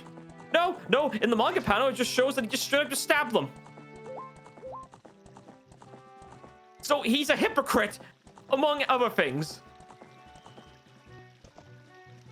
Also, one of the bullies that was doing like a lot of assaulting on the women, especially on the women's sports teams and stuff like that, though, turns out, okay, he was a massive gay. Ah, so Griffith. No. So get this. No. So. I'm sorry. I needed this. to make a joke in there, man. No. So get this. Okay. No, I'm not talking about Kyo. I'm talking about one of the other bullies. Yeah. It's like the flipping. This is the judoka guy. The one that's basically like this so strong guy that basically you won't be able to beat like through normal means. What's this series called? It's called Jujika no Rokunin, which is basically, I think the English name is basically Cross of the Six Men. Cross of the Six Men. The reason why I think it's called Cross of the Six Men, though, is obviously because Jujika obviously means, I think it means cross, and then the Rokunin is meant to be six man. And I only think the reason why it's called the Six Man is mainly due to the 5 bullies and the main character. Oh. But the problem is, okay, is that most of the bullies are dead before the time skip happens. So then, what's the point? It's the Jujika part that's the most important part. Being the cross. God. Because during the time skip, there's a Twitter account. It's called Jujika, and if you message them they'll help you out with things. And if you come to them and you tell them that you need to help, that you want them to cure their incurable disease, which just means assassination, they'll do it. One of the funniest things in it, though, was the fact being that a little kid came to them saying that he was being like horrendously bullied, and Shun over here is thinking to himself, oh no, this kid's like going through the same thing I was going for the same thing I'm going through. I'm gonna go and be there and watch over him to make sure that the same thing doesn't happen to him. But then it turns out, okay, it's just a little girl, okay, and the little girl just has a crush on him, and he's like, what? Because like all the other girls he's doing are just with him, and they watch and say, hey, no, just watch what happens, you idiot. It's like, no, the girl just has a crush on him. And he's like, oh, and the kid's like, I'm sorry, I misunderstood the whole thing. And he's like, oh, it's fine, don't worry about it. What? No. Yeah, it's just like this kid misunderstood that him being bullied and stuff like that is just wrong, and it just turns out the girl that was bullying him just had just has a crush on him, and the girl was just jealous that he spent so much time with his little sister. That's not how this works. Yeah, that's the point, though. It's the joke, because like the main character thinks that, oh no, he's going for the same thing I went to, and he's with like his female co-worker, another girl he saves from the crazy fucking revolutionary island, and a childhood friend who still likes him even after all the crap that happened. I actually had a girl in one of my classes when I was in grade school that bullied me because she had a crush on me. Yeah. And when I say bullied, I mean like she would cut me in the lunch line and punch me in the stomach. That was technically what that girl was doing. Like spit on me. Like I was not enjoying this. Okay, not that part. Yeah. There was physical stuff, but nothing like the spitting. That's new. She might just be a psychopath, though. Well, and then she found out that I had feelings for somebody else who was like in her circle of friends. And then she started crying and being really nice to me and was just like I'm so sorry. Like apparently what had happened was one of her friends who also had a crush on me told her to do mean things to me to get my attention. Oh, I hate that. Girls are so manipulative sometimes. Like guys aren't. I'm not saying that. I'm not saying we're perfect, okay? But girls of that age, okay? You yeah, know these exactly are what I'm like talking about. 10. These are like 10 years old. And it was at a point where it was like, maybe we can be friends, but also the damage has kind of been done. And the fact remains, you are capable of doing this to somebody. Yes. Like, Even at 10, I was like, I want no part of that. Yeah. Essentially just what you describe is what this little girl was doing. And it worked out fine. It was, again, misunderstanding, humor bit. It's one of the like bits I actually like because I thought it was funny. So there's that. But again, wait. Oh wait, I was trying to get to the point of flipping the flipping gay flipping Judica, which by the way, okay, he's not gay. So I have to preface this, okay? He's not gay because he ends up having sex. Sorry, he's assaulting a lot of women. Like, I have to preface that, okay? But it turns out he just has a massive boner. And I'm not even joking when I say this. Okay, this is where this manga gets like even more uncomfortable. I'm gonna say it right now. Okay. There's a bit of backstory where he's like, where like this bully is like remembering like the reason why he did something, which is he essentially assaults Kyo's cousin. And just Kyo Cat, obviously not. He doesn't give a shit. Yeah. But like he's been like, Koga, he's the bully. Was basically beaten by Shun because he was obviously trained how to deal with like some of a very powerful grapple. And turns out that Koga has never been on the receiving end of a throw before. So when he got thrown, he was completely traumatized and then beaten to a pulp. Then he was lifted, and this is where it gets. So this is where like sort of like a lot of suspension disbelief starts rearing its really stupid head. And I there's also just the fact being that one of the flipping torture things that Shun does to one of the bullies is basically just a torture rack. He just has. So he basically like does a lot of damage to Koga and lifts him up into a barrel. But it's thinking, oh, it's just a barrel. It's just water. What's in the barrel? Well, it turns out it's mantis lobsters. Oh. Sorry. Mantis shrimps. The pistol shrimp? The ones that will, if they start experiencing hot heat, they are trying to get out of, away from the heat. So, so what do you think happens? Okay, once Shun starts to boil the barrel. Oh dear. For those people that don't know in chat, mantis shrimps, when they experience any sort of heat, real bad heat that could potentially kill them, they will do whatever it takes to escape. And in this situation, they will try to escape through with Koga by buying the way through his entrails. Yeah. But then, Kyo's cousin, Anna, basically saves him because, like, and this is basically where Shun fucks up real bad because I don't understand what his reason was for this. So, in order to like get him to come out into the forest to fight Shun, is that he basically like he tied up Anna, okay, and took a picture of her and then sent it to Koga to get him to follow him into the woods. The problem I have with the situation is that like it turns out that like she was still nearby-ish, and she managed to get out of like the ropes and stuff like that and was able to save Koga. But due to like Koga's delirious state, and also due to the fact being though that that when Koga tried to assault Anna at one point, he then saw a flash of Kyo's face and then stopped.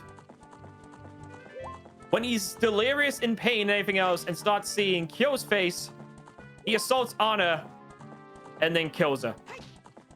Then when Shun realizes what's happened, he's then attacked and then obviously tied up. Then flipping. So this is and this is where I was getting back to my point. Koga then explains why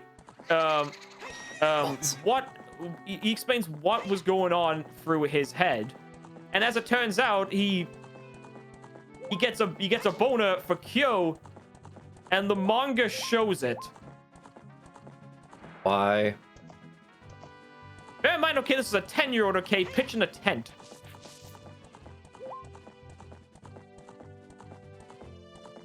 No. And then he then tries to assault kill, which then backfires and he gets stabbed in the face. Which then he's kind of had like a bit of fear of it. But then after what he did to Anna, and then what he was going to do to Shun, was basically prepare balls and practice on him. So, because obviously men and women are different. Like, I guess Kyoga's never done anal before. Any of the women done. To which then Shun is now panicking, feeling like this is going to be the end. And out of like anger and desperation, he sees Kyo's face, breaks out, and goes into an absolute berserk state, kills Koga, and then there's a detective, and then he kills the detective, okay, that's been trying to find out what's been going on, okay, and who's on, he wanted to believe Shun. And he finds him, obviously, after he killed Koga. But then, Shun's still in the state of, like, he's still in this berserk-like state, and when he's told that let's talk things out, he then strangles to death the police officer. That sounds about right. By the way, okay, there's also something I forgot to mention, okay, is that, like, there's a reason why, like, none of the police actually ever find any of these kids' bodies, by the way. Turns out, okay, is that, like, again, like I mentioned, Shun's grandpa is part of the Katayama Corps. And like I mentioned before, very fucked up, like, Corps. So what, like, his grandpa taught him was how to get rid of a body. Basically fill up a bathtub full of acid. And then hide the bones. Yep. It's even weirder, though, because, like, I think at one point, though, oh, wait, no, it's later on. But then, there's one point, okay, where, like, his grandpa was trying to teach him how to take on Koga. And his method of doing it was to try and train a Shun to pull down a tree. Like, not like, this was like a smallish tree, okay? But, like, this kid, okay, this 15-year-old kid, okay, or whatever, whenever, like, he did this, okay, he spent, like, every day, like, trying his best to attempt to pull the tree out. And I'm thinking to myself, like, okay, if he can pull down a tree, what's to say he could not, like, lift Koga easily than that? If he's, like, putting all his body strength into doing that. And there's just so many things in this fucking manga that when you read it, it makes less sense. Especially when, like, smartphones are around. Which makes things even more awkward, like how a lot of these things happen. And no one had decided to take any evidence or anything. Just, no, nothing. Just, it's in a world of fucking make-believe. But the police are so incompetent, they can't do fuck all, and it's just stupid. Don't recommend reading it.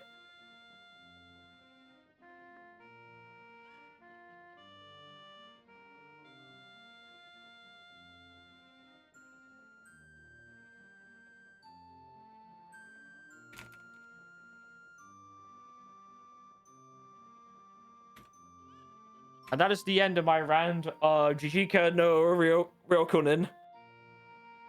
I do not recommend people read it. If people want to look at it, it's definitely not for the faint of heart. Like, there are ways to do a dark story. There are ways. This story has made me visibly, like, it made me, when I got to, like, the point where, like, Kaname got assaulted, I didn't feel that. Well, I did. I felt, like, angry at Griffith. Numb? No. I felt like my body was, like, genuinely, like, silently trembling, shaking. I felt like just this weirdness throughout the whole entire day. Like, that had, like, so much of an effect on me, and I'm thinking, like, Jesus Christ. And again, the Casca scene with Griffith, like, yeah, bad though, but for some strange reason though, I didn't really, I guess because I already knew it was gonna happen though. I guess that might be why, because, like, every other time something like this has happened, I don't know. I just don't care anymore because it's like, oh, here's like, here it happens again. Oh, it happens again. Like, I get it. Bad people do bad thing. But like, there's like other ways to go about this. It's like, not every single person has to do assaulting like that. Like, you can have bad people do bad things, but like these bad things, it's just stupid because one of these bad people that are basically like just doing things in broad daylight, okay, and they're not part of like the revolutionary clubs. This fucking asshole called King, and he's like basically been helping women, okay, who need like a place to stay. Turns out he's just been treating them like dogs, and then giving them an STD. And how does he die? Well, he gets given like a very hallucinogenic parasite by the person running the Jujika Twitter account, because he's a doctor. Gives him a hallucinogenic parasite that they put in him, and it starts like worming its way out, and basically just makes it to his brain. Where like the last thing he sees is the girls that he's basically been treating like dogs. But then when he gets a closer look at them, they've actually got like dog mouths, and like he's freaking out. So like, it's like, well, the story is, don't read Jujika. There's if I had to pick a series that actually approached dark contexts in a good way, we all know Devilman, right? Yes. That's one. Like, there's a point where it's like you're cheering for the humans, then you're cheering for the devils, then you're not really cheering for anybody anymore. Yes. And you're just kind of numb. I think that's just how I feel it from reading Jujika. It's because it's like, again, when you've got like just the idea of this teenager who's perfect in every way, has a cult, and it goes even further than that. How do you win against that unless like this character has a big flaw where he just wants, like, I don't even know how to describe it, because like it's just a situation of like, again, perfect character that seems to do nothing wrong, seems to do everything right, has a cult, has loads of people support him and stuff like that though. And then you've got like this one, and then you've got this, then you also got Shun, who's lost his parents and also lost his grandpa and brother thanks to this person later on. How do you win? How do you make him win? Unless they both die at the end, which I guess is pretty ironic, I guess.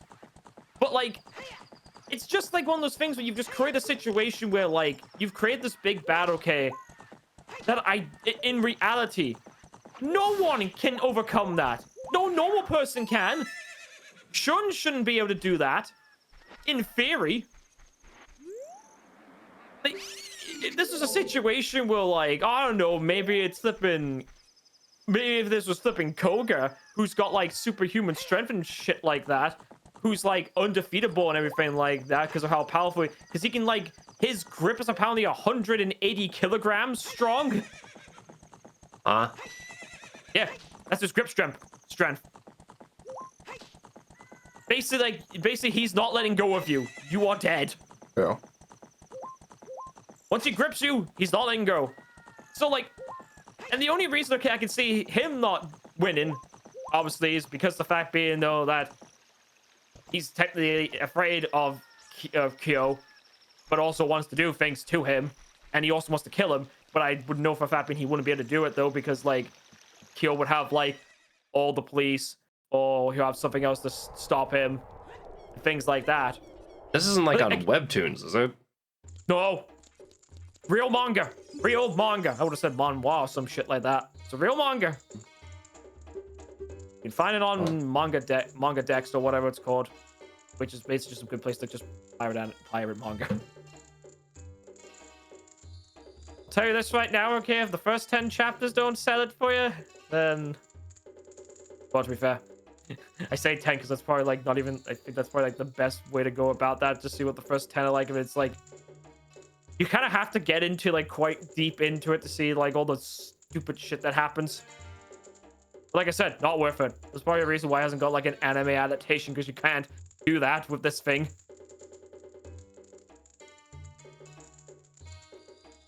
You have to like do like some fucking. You have to like cut around so much stuff. Yeah, so I just looked up the art out of curiosity. Yes. The artwork looks eerily familiar. Like, I feel like I've seen this artist before somewhere. Let me go and have a look at the author. Jika no Rokunin. But then I guess probably like the illustrator I need to look at more than anything else. I was gonna say, if there's an illustrator that got hired for that, and I'd like to imagine that halfway through they're like, why am I writing this? Okay, it's even funnier that I know when this was actually made. Okay. It was made during COVID. It was made it was made on March 9th, 2020. No wonder it's like this so fucked up. I was gonna say, that explains quite a bit, actually. Wait, this has an anime? Oh no. Fuck, it has an anime? Wait, does it? Probably censored. I'm looking at the media. It's got obviously the manga and stuff like that. But the thing is, though, it's that it's got voice actor. Well, particularly, it's got a voice actor for Shun. I'm on the mission to find the last Poe. It's only him. It's literally just it's Koki Uchiyama, which is a very very correct. I think this guy's done a lot of stuff actually. I reckon. Yes, I thought I recognized him. The voice actor or the artist? The voice actor, because I was checking to see who the fuck he is, and I'm just checking to make sure I'm not. Yes, it's Reen Schwarz's Japanese VA, and also he's Roxas as well. Roxas, like Kingdom Hearts Roxas? Yes, the voice actor for the main character apparently is this guy. Wow, really down on hard times, are we? Not really. He's a very popular VA. I'm really confused. What? I don't understand like how he's a VA though for it though, because I'm not seeing anywhere that it had an anime. Maybe it's gonna get an anime? It's not on his like. It's not on the list of anything. I'm looking at anything else that could stand out. Or maybe an animation was gonna happen for it and then it got canceled. Maybe. I'm like looking to see if there's like anything like maybe it's a film. Film. Television. Don't mind me, I'm trying to find the very last Poe, which this is always like the most grueling part of the side quest is like, I've got them all. Where's the one? Oh, he's also Glorio in Dragon Ball Daima. Cool. Let's see what else. I'm like legit like trying to scour this fucking thing just so I can find something, because that's just so weird just reading that. 2020. Wait, Zombieland Saga got a sequel? When did that happen? 2021? Oh, jeez. I didn't even realize I had a second season. Jesus. Distance between it? Fuck me. I have to watch that at some point.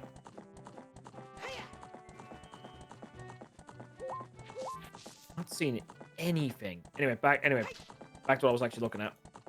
Who's the guy who made the art? Oh, is it just like... Oh, it's done. Oh, okay. So it is just the person who writes it. And yep. So can I get some info on him then? So Because I feel like I've seen that artwork before, or that art style. most of the stuff when I type him up, it's mainly just coming down to his actual stuff involving this. Nothing else in terms of, and when I like type his name in, and nothing. Like I'm looking, if I look at images of him, it mainly just comes down to just his work involved in the manga that obviously he's still technically writing for. Somehow. It's still going. Was he ever an assistant? Possibly? I don't know, because like nothing's coming up for him. Just total no one knows. Yep. I also just find it really funny as I was scrolling through the images of just this author. I look down and I see a thing from Bound into Comics, and it's literally a title called "The Top 4 Most Evil Manga Villains," and fucking Shogoku Kyo is right next to All for One. And I'm like, fuck you. Really? Kyo's more evil than flipping All for One. Fuck off. Let's say All for One. I need to finish My Hero Academia. It's not worth it. I mean, I'm at a point where it's like I just want to finish it for my own sake. Who are the other people in here? Oh my god, which ghost am I missing? Fukuchi from Bungo Stray Dogs. Now walks Bungo Stray Dogs. I've been meaning to watch that one. I started watching it and didn't quite get into it because I just wasn't in the mood for that kind of story at the time. Apparently he's very evil, from the sounds of it. Obviously, don't really care about Kyo because I already know his whole deal. I'm just skipping things because I don't want to be. And then there's All for One, which again, I don't really care all that much. Is Durarara still going? I'll double check for you. Oh, Dr. Mueller from Eden Zero. Oh yeah, Dr. Mueller's fucking. I remember him. He was fucking really evil. Let me guess. We're gonna see the dude from friggin' Full Metal Alchemist in here. Oh no, I think this is like more recent manga. Oh, lame. Anyway, okay, if we're gonna take like recent examples of like characters that are evil, can we talk about frickin' Izaya from Durarara for a second? He's not recent. By recent, it was like more or less around about the time in 2020. Oh, That's in that case, Durarara finished in 2014. Excuse me, I'm gonna go feel old in the corner. I 13 didn't even finish that one. 13 volumes of one side story. But the Tales of Isaac and Miria are still going. Looking. I think. There's a light novel called Durarara SH, and apparently that's still going. Kinda. Huh. I think. Then there's Durarara Relay, which went for 1 year and 2 volumes. Then there's Durarara. Oh, that's just the anime. Orahara Izaya to Yuyake. Yeah, nope. And the manga adaptation of it is still going, apparently. It says anywhere. Huh. Oh my Yeah, god, where the fuck is this last ghost? That says it's still going. When was the last volume? Why the fuck is the fucking why is volume 1 literally filled with like 22 chapters of it literally just called wah wah wah wah wah wah wah wah wah wah wah wah wah wah wah wah wah. It's fucking just wah wahs. Yeah. That's how they marked the chapters in Durarara. Wait. What's the rest of the fucking chapters? The chapters were like really short and they were multiple perspectives. This list lies because it says like list volumes and like it's lying. It's like it cut short. It's present. It's like that's not present. That's lies. Oh, that's weird. There's even like a Reddit page about the artist we're talking about. Anyone heard of this guy? It's like How does this only work? Search up the native name listener and here's the Twitter page. And taken from the thing, thanks a lot. Yeah, so I'm not the only one that recognizes the art style. No. No, the Twitter thing is like, I've been reading this, and I'm a large fan of his art style. The problem is I can't find him as an author anywhere. If anyone knows his pen name or anything, it's like, no, that's his only work. Get him a different story to write. That would help. Oh.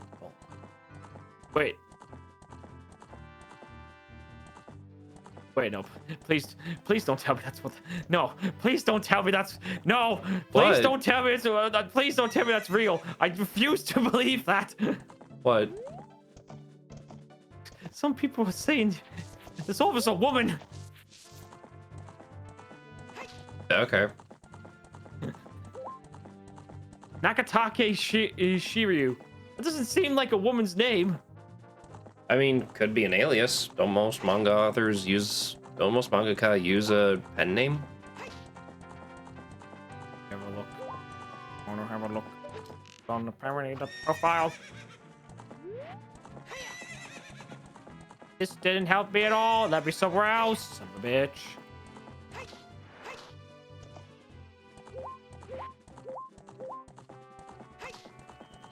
Come on, load faster, goddammit. I need to know.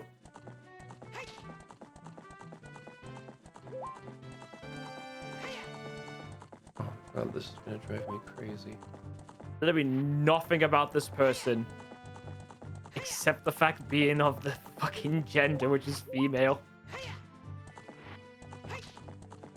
And Yeah, the Twitter account has they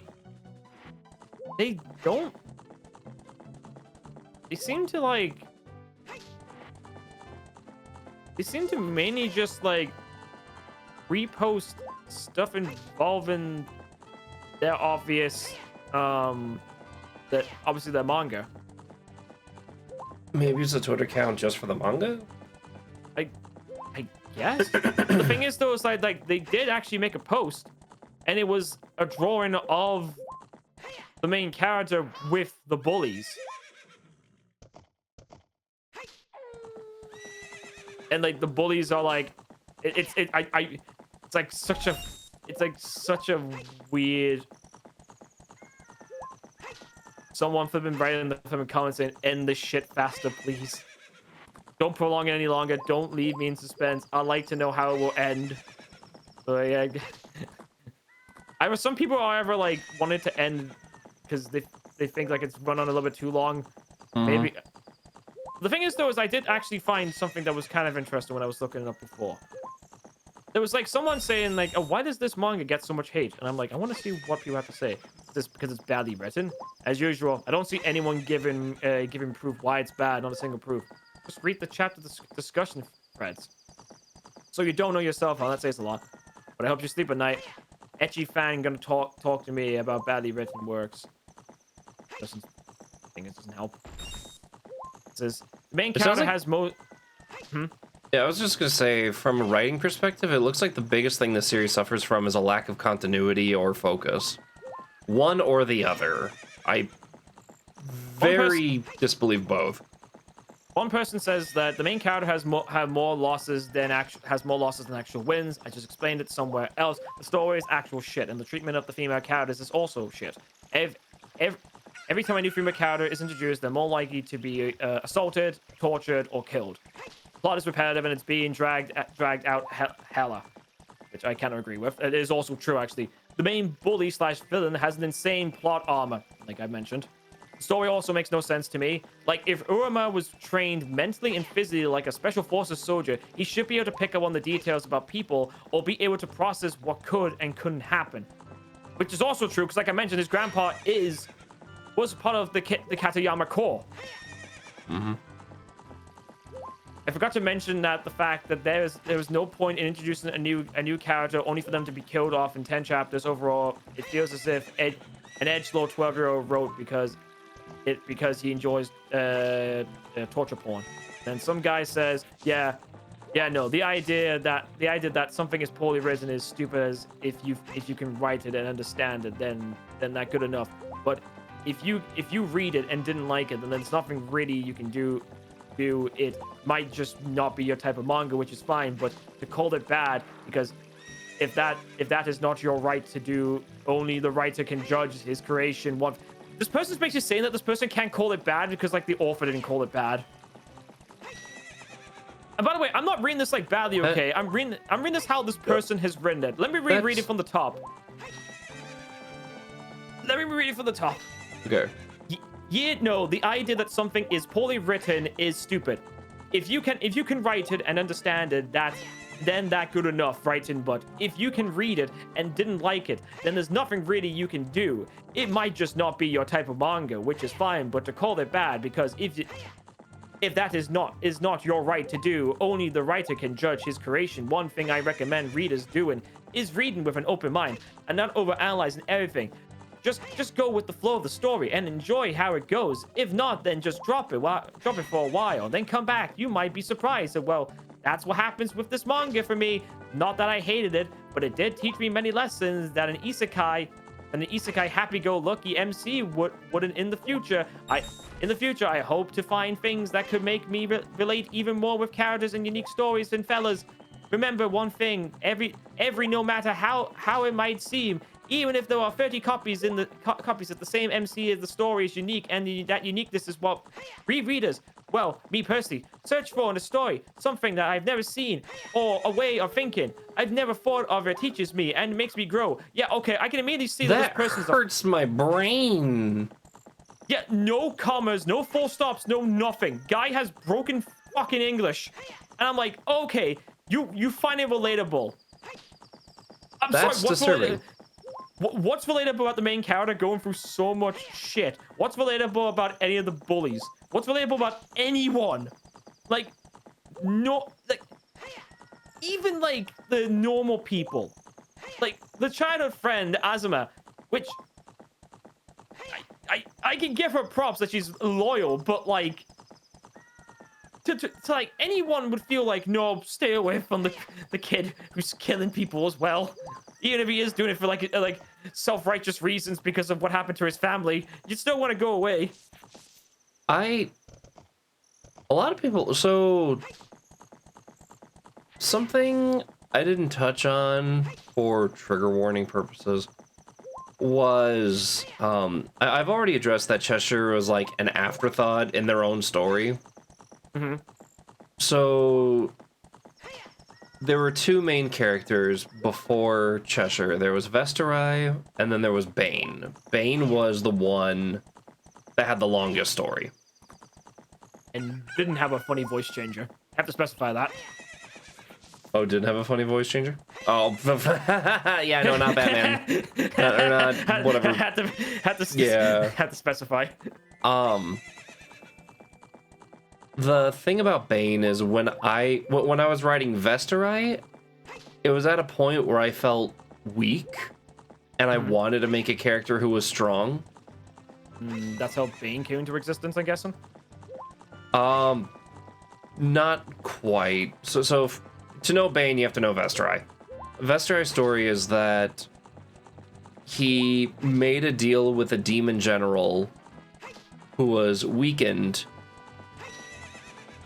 He gave his body to the demon general and made a home for it in his right eye. Okay. So that the demon general who had been wounded could find a place to recover until he could exact revenge on the other 3 demon generals that betrayed him in the midst of this war between demons and humans. Right. So Vestarai became an immortal demon slayer. His power was that he couldn't die. He could feel pain, but he couldn't die. Right. And so one of the biggest points of the story was that Vestarai had all this power, but it meant nothing. He lost the humanity he wanted to fight for immediately. And the entire story is him trying to die. Okay.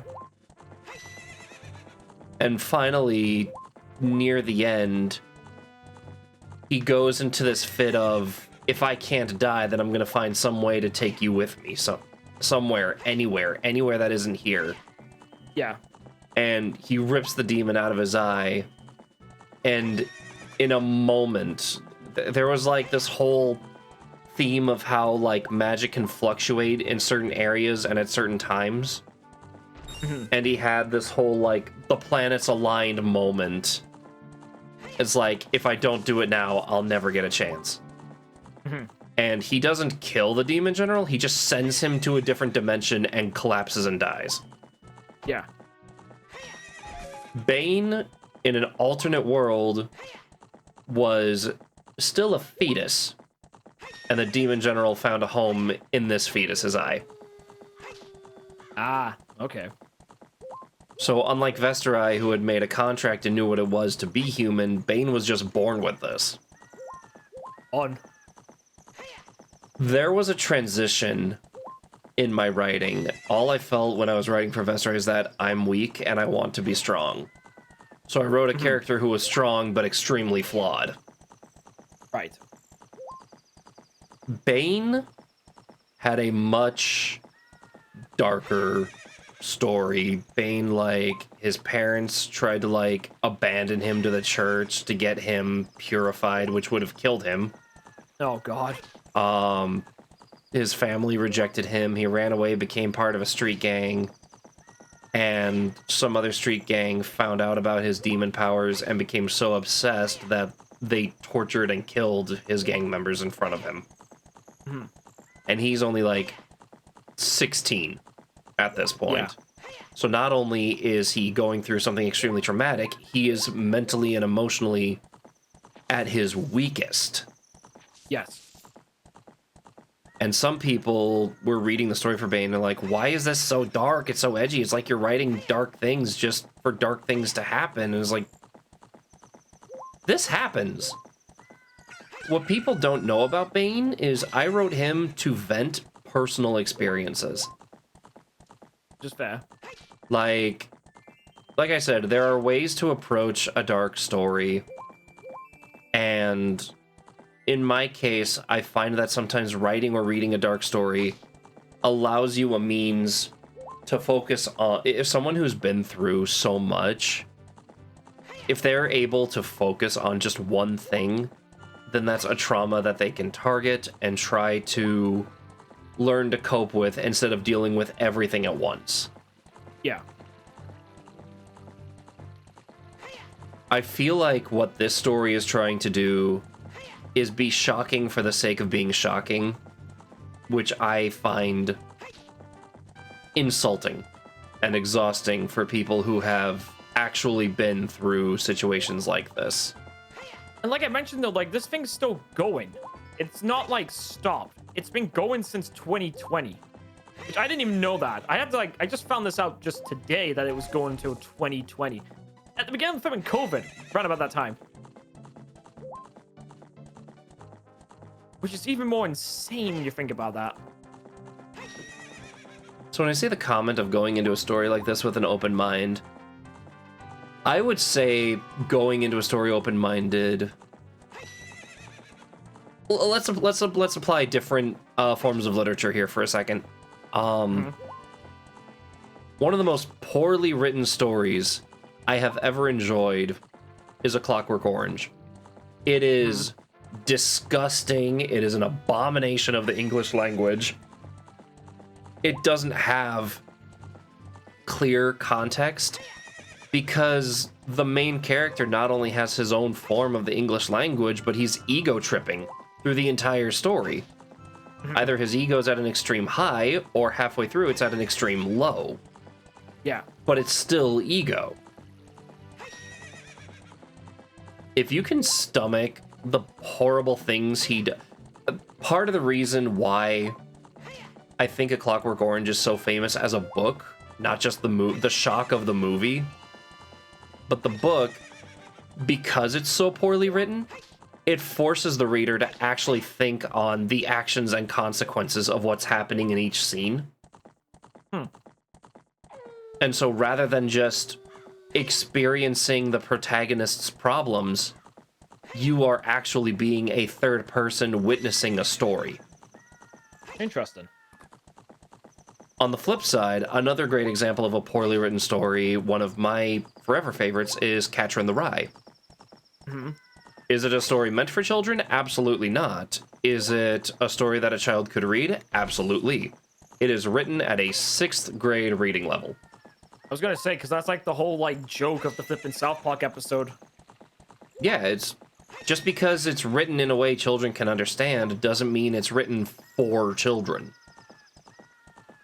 Yeah. The main character went through a lot. The entire story is his borderline infantilized mind. Yeah. Dealing with problems, some of which are self-inflicted. Mm-hmm. Like, he's not a redeemable character, but he's not supposed to be. He wants to be. And it's not until the very end of the story that he gets his moment. And even then, it's not fully clear if he takes it. The reader can say, oh, he took it and changed and became a better person, or he acknowledged it and just moved on with his life. Yeah. Flip side, there are extremely famous written works that are so well written that people can't understand them. Yeah, that happens. I can't remember the name of it for the life of me. It was... I think it got a translation to French, but it was a story... It was a psychological horror. A Chinese... Hold up. I gotta double check this. I gotta double check. This does sound familiar. I feel like I've heard. I feel like I have heard someone talk about this. I just don't know the name off the top of my head. Oh, classic. I will, like, I would know it. No, not horror, psychological. It's... There's a difference, Google. God damn it. Okay, if I say the plot of the story, that might help someone, like, help me find it. The plot is... This man is in an insane asylum. Huh? And there are 2 doctors who are trying to explain to him why he's there. Right. And so they're jostling through not only his past memories, but the past memories of, like, his ancestors or previous reincarnations. It's not clear. But it's like, you are here because you were being punished for the sins of something you did in a previous life, or no, you are here because you're being punished for the sins you've committed in this life. And the entire time, the protagonist is confused and terrified. Because at the start of the story, the only thing he knows is that he's here. He doesn't know why, he doesn't know who he is, he doesn't know anything. And the entire story was meant to be a political... It was a jab at, like, the things that were going on in the Chinese government at the time. Yeah. Like, the difference between the old government and the new government, and how neither of them can agree, which is causing a stagnation in progress. Which, in and of itself, is an interesting commentary. But the message is lost in a book that is so well written that no one can read it. I believe I've just been like trying to type over so I can find anything on it. It might be like... Japanese. I could have sworn it was Chinese. There's one's called The Psycho Boom and Mental Health, Cultural Influence, Family and the One-Child Policy, Anxious China. That's not it. This is like a 1930s, 40s, maybe 60s. It's definitely not the Painted Smile then. Let's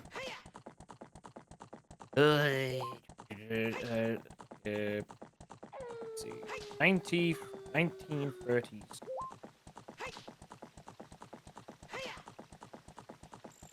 It was... I got the It's not tragic. It's not tragic. Okay, never mind then. It's... Oh, God. I would know it if I looked it up. It might... I might be mixing up Chinese and Japanese. Okay, well, on this one. I'll type in Japanese psychological story, Japanese, the 1930s. Who comes up? Which probably is not gonna help because I'm probably gonna get like fucking everything else in between. The title is very short.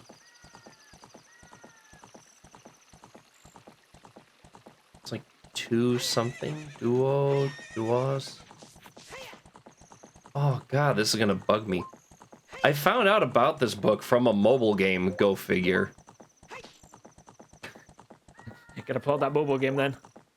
I'd have to re-download it, and I'd have to, like, delete all my old save data from it, because it's one of those games that once you clear it, you can't undo it. Yeah, machine? Or Kikai? Let me see.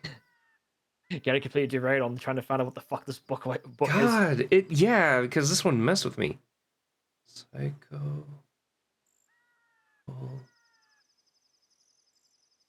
Thriller.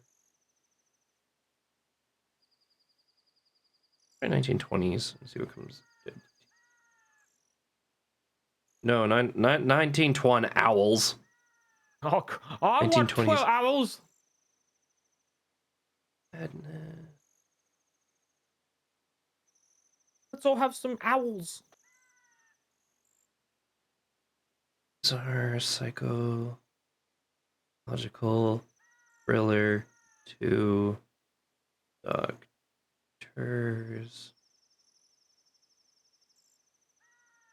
No, not Silence of the Lambs.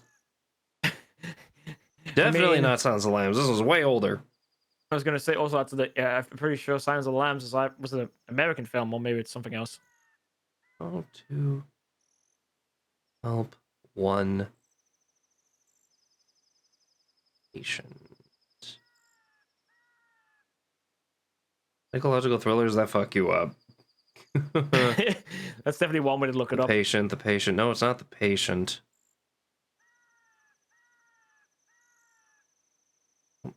One criminal. How to help a criminal. I wasn't asking for that. Maybe it's in the Reddit post. Jacob's Ladder. Jacob's Ladder is a great story.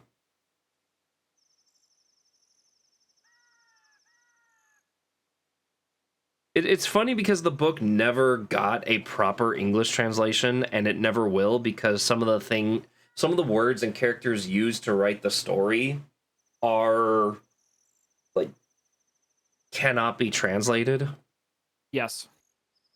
Which is a thing. So I had to read an English translated French version. Mm-hmm.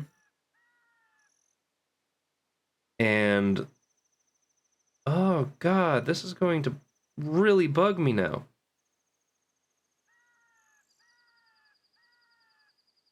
Our psychological thriller, 2 doctors, criminal, reliving past lives.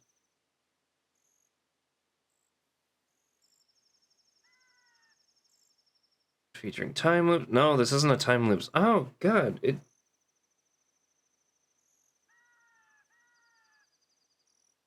is it Japanese? Is it Chinese?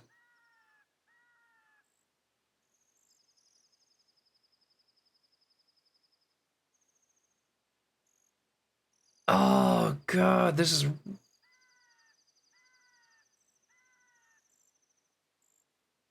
it's almost similar to Kill a Mockingbird in the sense that you like never really know what the main character did or if he actually is guilty of anything. Yeah. It just kind of leaves you hanging, which isn't necessarily a bad thing. Okay. List of psychological books from mobile game. I'll try that.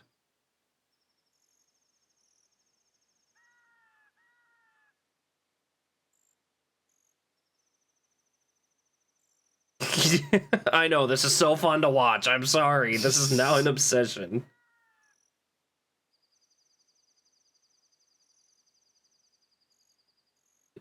Okay. Well, I found the mobile game. From mobile game, alter ego. Okay, here we go. First love, Somokuto, Demian. Dagra Magra. Ah, okay. Okay, Dagra Magra by Kyusaku Yumino, 1818. It is... Yeah, this is Dagra Magra. God. Recommended on Goodreads. Oh, that's fun. Action horror, yeah.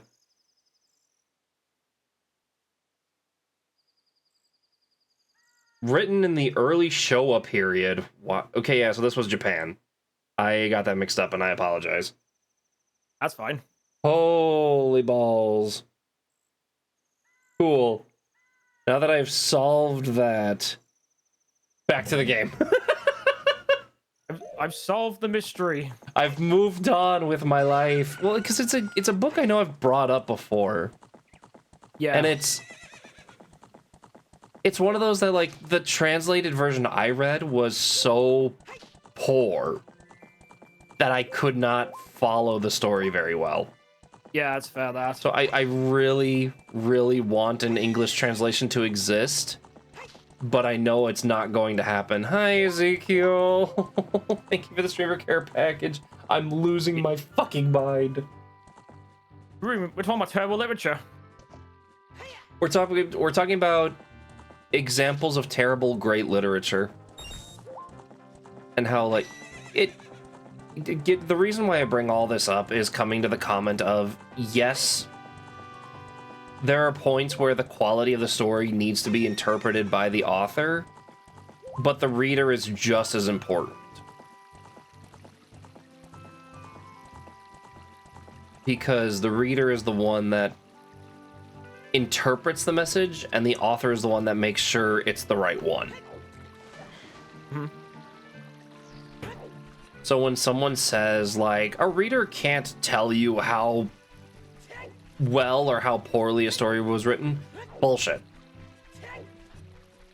Well, this person did... Well, the person did get a bit more heat from their comment, technically. No shit! Guy, because the same person that wrote the first post said, like, the story's ass. I've already went back and read it, and how is poorly written a stupid thing. How is poorly written a stupid thing? It's one of the factors that can determine whether a manga is good or not. The characters I'm fine with, but you're supposed to appeal to the readers as well. You can't appeal to the reader if every damn thing goes south for the MC. Readers want the MC to win, even if it is going to be a hell of an experience. You get that he went through a tough life and experiences, but his character doesn't seem to grow or blossom, which is true, actually. It regresses. Yeah. And one of the ways it does is when he loses his memories and gets his ass beat. If he were to remotely learn anything from his veteran grandpa, it's to understand the situation and predicament that could happen at any time. Yeah, the story helps you to grow into an edgelord. I can't say that word. There's yeah. no word that white people can't say. Oh. Fair enough. There's no main moral or lesson from the story. It's just revenge and gore manga. I love the revenge approach, but it started to get old when the MC kept getting his ass handed to him, which is true. Then the same guy responds, well, if you went back and read it and didn't like it, nothing I can say that everyone has their taste and opinions, but everything going south for the MC is better than everything going happily and well. Well, that's not fun. I half agree with both. Also, that contradicts what you said in the previous statement. Wouldn't that also just mean that things like Spy X Family wouldn't work? Or Pokemon? So, in Spy X Family, like, the glory of it is that not everything goes according to plan. It's just that they have enough safety nets that it somehow works in the end. So you know that... I know that, though, but my point is, though, is that one is more happier than anything else. I used that, a bad example, but, like, that was an example that just popped in my head. Yeah, that's actually a great example, because it's like, you're seeing characters who are somehow succeeding despite difficult moments or things going awry. Which means that when a failure does occur, it's going to hit all the harder. That is brilliant writing. Flip side, if you want to make a character who just cannot seem to win, who's like really being beaten down by life, I want to use a bad example of this, actually. Oh, no. Who's familiar with Dead Man Wonderland? Poe! Finally! Fuck! God damn it! He thought he had a victory by bringing up Dead Man Wonderland. Ah! I know of the 10th ghost. I know of it, but go on. Okay, so Dead Man Wonderland. Our main character watches his entire class get slaughtered, and not only did he lose like all of his friends and his loved ones in a heartbeat, he was blamed for it and thrown into a prison where he's expected to either die or fight for his life, which probably means he's still gonna die. God damn it! I swear, like I've read like another manga that has the exact same premise. It but like everything he encounters, he gets a power up, and then he loses, and then he gets a power up, and then he loses again. But he finally, when he's done losing, he hits a point where he just doesn't care anymore. And when he gets a victory, he can't enjoy it. He just turns around and says, "Fuck you! I'm gonna use my victory to expose the fact that you lied to put me here to the public." Fair. Like, I am going to take your corrupt system and tear it down. That is a good way to write a character like that, is if they keep losing, don't let them enjoy their first victory. Let them revel in it and turn it into fuel that makes them almost anarchistic. That is the kind of character you're setting up for. Yes. The reason I bring up Dead Man Wonderland as an example is he ends up losing so much at the end that he just decides to kill himself. Yeah. I hate that. I hate that it does like all this build up and he's like, I'm gonna reform the system no matter how many tries it takes. And then near the end, he just hits a, what's the point? Just basically just hits a brick wall and just go fuck it. Now, what would have made it interesting is if him hitting a what's the point moment turned into him having to face himself and grow from that. That could have been interesting. But nope. Instead, that's where the story ends, and it's just implied that he just lets his poison collar time out. Fair enough. Which sucks. There, finally. Hooray. Got it, Jesus. There are ways to do a dark story. Yes. There are ways to do a hopeless story. Yes. The only times I ever say something like, read this story with an open mind. So I'm currently reading Moby Dick. Okay. It is an amazing story. I'm actually loving it. Okay. It was also written in, like, early Americas. And it was written by white religious men. Okay, I see what's going on. The only times I ever say read a story or experience a story with an open mind is reminder, the language that you see in this. It's like reading Mark Twain. It's like reminder, this language was acceptable at the time this was written. Yes. Does it mean the person who's reading it is racist or sexist or any of that? No, they're just reading a story. Yeah. Now, if they agree with the usage of the words in the modern age, that's a problem. Yeah, I agree with that. Back to the person, okay, I was like, because while you were talking, I did notice a comment like left, and this person explains a bit more about themselves by inadvertently writing something. Okay. Let me finish what he was saying. Where was I? It says, better than everything going happily and well. But I gotta say, for this type of character, they tend to not grow. They stay the same until the very end, and him losing or not is irrelevant as long as he doesn't die a pathetic death. Maybe that is just my preference. And to tell you the truth, him taking a long time to grow or move on from all the people he loved or cared for dying creates a more believable character. It's hard for a human to move on in real life, unlike anime and manga. Which fair, I can give him that. I can agree with.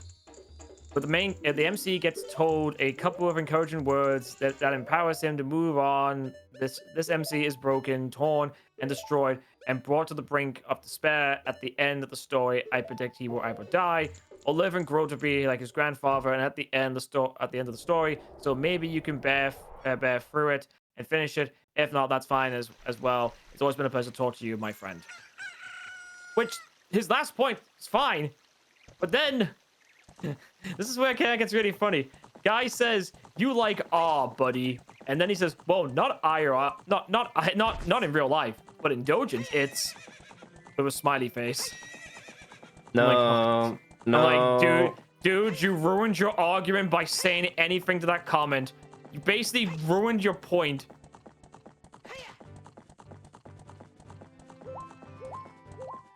Like, I was about to step on a landmine with that. Basically, I will summarize my thought on. Yes, there is a fetish for it, but that's not. But like many other fetishes, that's something you just don't admit publicly. Yep. And then I'm looking on it, says, "You're right. It's like every time a woman showed up, they would get assaulted, BDSM, tortured, and killed. I don't know what happened to the woman the next one." I don't know what would happen to the next one, the next child. Looks like assault and torture things will happen again. I told y'all, man. Shit is hella dragged out. Fry. You don't know shit. And then someone says, "It's still terrible, by the way. Now, bye-bye. Edit. Thank you for blocking me this time. You can finally fuck off your fucking window." Oh, hey, we got a rice fact. I haven't gotten one of these in a while.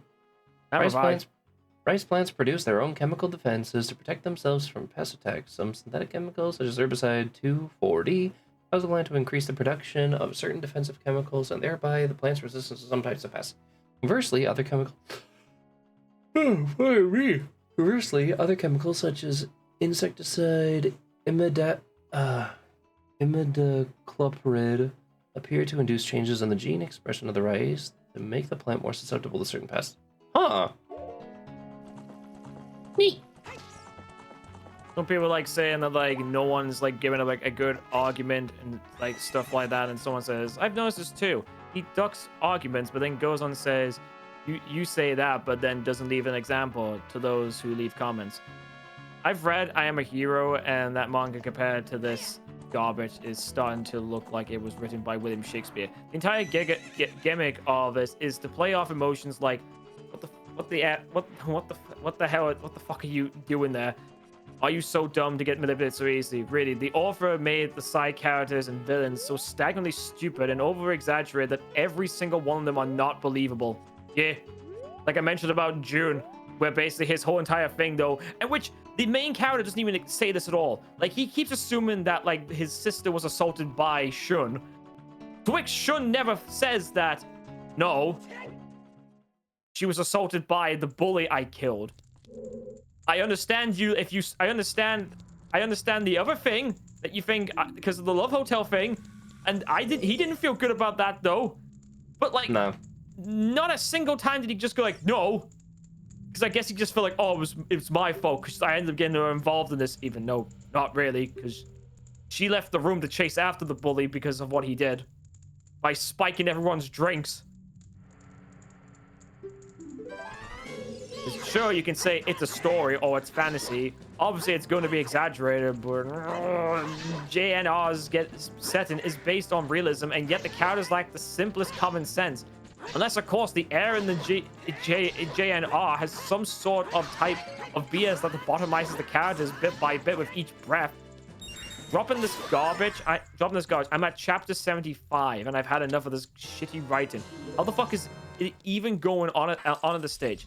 That's the only thing that kept me reading till chapter 75. How is it still ongoing? Also, OP, fuck up with the comparing of Johan to Kyo. What is wrong with you? I'm not too sure who Johan is. The manga is comically bad. Instead of a suspension of disbelief, you're gonna need the fog of disbelief because you might as well be blind enough to enjoy this. And then someone says you really have to drag race into this. I'm just assuming he's mentioned the N-word. I don't particularly care about that. And a lot of people are just saying that it really is just bad writing. Bad writing that turned into a flame war, it seems. Yep. I'm not reading any more of this Reddit thing because it's a lot of reading I don't particularly care about anymore. I'm fucking dropping that now. And it's just like, yeah, like I feel like people aren't just saying it's bad for the sake of being bad though, because why the hell would they ever go to a Reddit post just to say that? Like, what? In what world does that even make any sense? Just to go into a just to go into a Reddit post for a manga that you just happen, like, again, you have to know this manga exists, or you happen to like see the name around. That's ridiculous. That when people like say, "Oh, you didn't read it," I'm thinking, I'm pretty sure they did because it's a Japanese fucking manga that you have to like just come across. Not exactly a great start to this mangaka's career. Yeah. Again, I wouldn't have a problem though if like a lot of the stuff was in like it was a bit more believable, because again, smartphones were a thing. There were so many things to put these bullies away, and the fact being okay that one of the detectives basically didn't even see that they didn't even go on a lot of the signs is fucking stupid. No wonder he fucking died and got strangled by the main character. Even he says like, "Oh, we should have done more. We should have looked into this more." I'm thinking, yeah, probably should have. Now you're dead. You've left your hot dark wife. Yes. Which his wife is also a detective, and she's also very attractive. She's also dark skinned too. That's the only reason why I said dark wife, because technically that's. So what I'm hearing is fetishized snuff porn made softcore just to make it publicly accessible, and even then. Fuck me. It's definitely a seinen or something like that, or whatever the fucking word you want to use. It's definitely not going in shonen. Which is funny because I looked up its publisher and it's Besatsu Shonen, which is like one of the off-brands of Shonen Jump. So yeah, definitely a seinen, but hilariously, it is in Shonen Jump's repertoire. Or, not repertoire, what's the word? Seeing, just to make sure I understand what, Besatsu is. Kind of hoping for, like, a descriptor of what the fuck There's anything on it. Really? Wait. Yeah, I'm reading it right now. There's like, it doesn't even have, not to be confused with Monthly Shonen. Oh, well, whoops. Well, what the fuck? Then why would they call themselves Besatsu Shonen? I'm reading it. Published by Kodansha. Shonen, I think just the name Shonen's just meant to be more for boys. Well, that's stupid.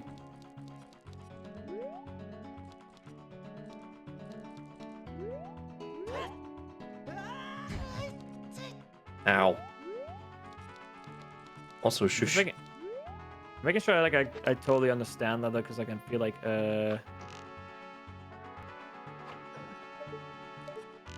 The magazine is mainly read by older audiences with so I think the idea of shonen's meant to be like more for like obviously like high schoolers or college students and stuff like that usually. Huh. So yeah, it's definitely meant to be more for this, but like I'm looking at like the history. I guess it still is going on. I just reading everything here. Wait, oh wait, no, it moved to a different publisher. It moved to Magazine Pocket.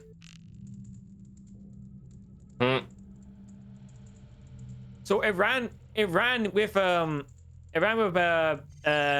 Besatsu Shonen magazine from March to October, and then it moved over to Magazine Pocket from November to present. Demographic definitely says shonen. Fuck, that's definitely not. This thing is not meant to be shonen. I mean, nothing in this is fucking shonen.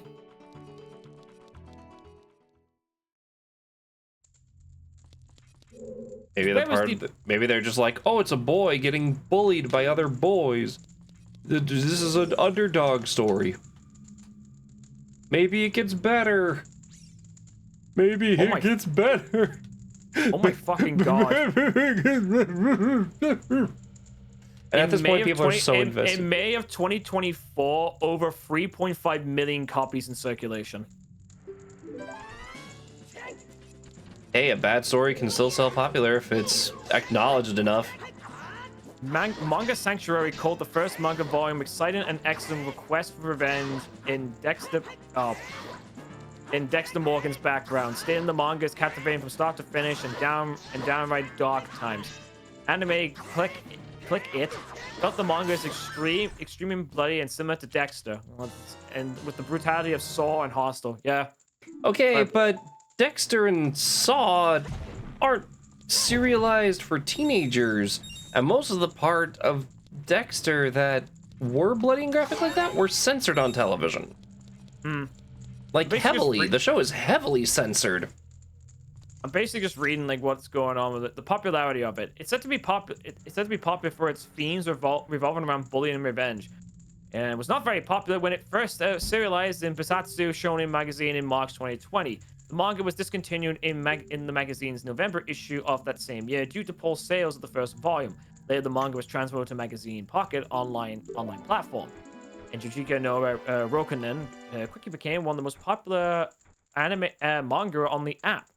As popularity led to the first 3 volumes being reprinted in March of 2021. The manga had over 13 million views on Magazine Pocket app, Magapoke. In June of 2021, due to the popularity of the electronic version of the manga, the volume sales were 6 times higher than paper sales. Okay, that actually makes some sense. In May of 2022, in the first popularity poll of the series, Shun Urama Senior. Right, that's weird. Why it's senior? It's SR. What the fuck does that mean? Ranks first with 50% of the votes in the June 2022 popularity polls. Shun Urama acquiring the first position with 8,633 votes, with Kanami score and Shun acquiring second and third place. Wait, senior? I'm so confused because it keeps mentioning Shun Urama as SR, and then there's Shun Urama, which I'm assuming they must mean the time skip version. Oh, I don't know anymore, man.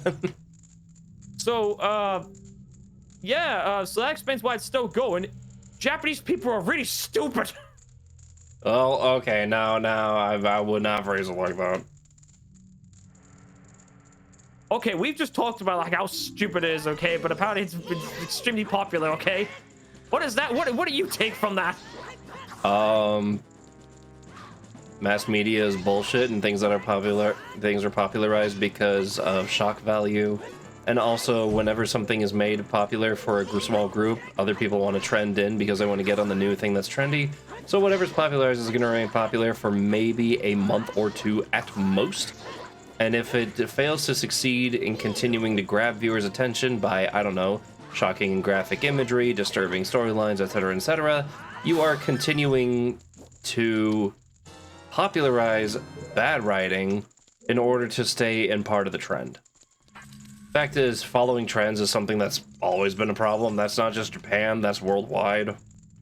I was gonna say it's probably more the latter part that you said there, basically just leading to bad writing sticking around for way too long. This show is so bad, let's keep talking about it. Why is this show still getting attention? Because you're still talking about it. I mean, you can it's like the same thing that happened with the Morbius movie, where like it did bad the first time, but then people were obviously memeing and saying it's Morbin time. Yeah, and it made it popular. No, it didn't get popular. Joke's on you, Treshy, because that's not what happened. Because the studio thought that they're memeing it, they want it, and then when it came back, and guess what? It came back in theaters. It did worse. Yeah. No one saw it. It wasn't popular at all. It's just because people thought they thought Morbin time was funny. God.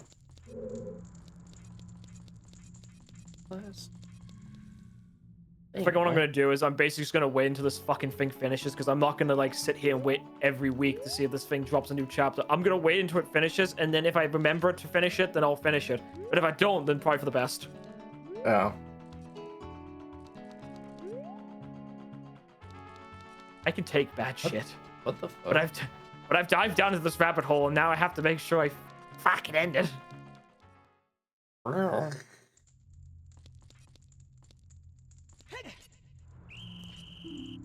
Balls. What did you do? I'm sneaking through a prison trying to break out carpenters. Nah, carpenters. The whole reason I'm doing this is because I'm trying to get the biggest quiver in the game. That's fair. Also, speaking of which, don't you have like work in like 35 minutes? Yep. Oh, I can. So, just these guys aren't going to kill me. Time. They're just going to keep throwing me in a dungeon every time I get caught. But I can somehow knock an arrow into their skulls and just incapacitate them without killing them. Yeah.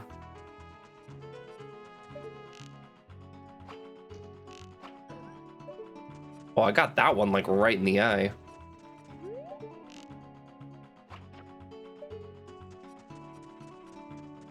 Do not notice me, please. Wow, that worked.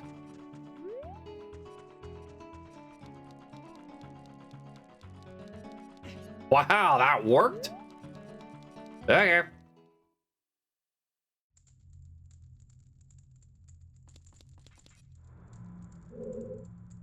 Wait, shit, that's how I got caught the first time.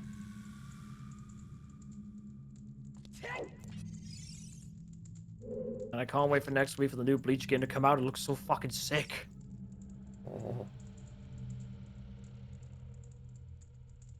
It actually looks really fucking good, and also it's also gonna be on the PS4, which means it's gonna have good. It means it won't fucking kill people's computer. No kidding.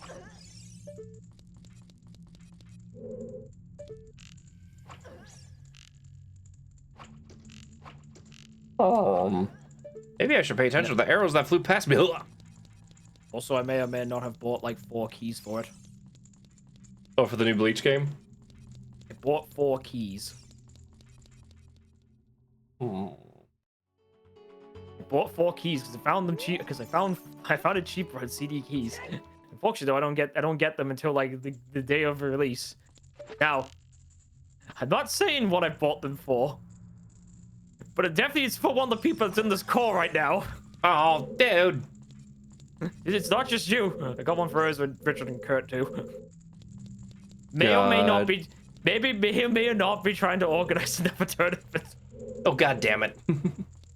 Hey, you won't have to worry about anything. This game actually has like a lot of content and it's actually probably be a lot more easy to pick up and play. And actually it's actually a lot more in depth. And I was gonna say, what part of Bleach storyline is it set in? Oh, it goes from the beginning to like the end of the Aizen arc.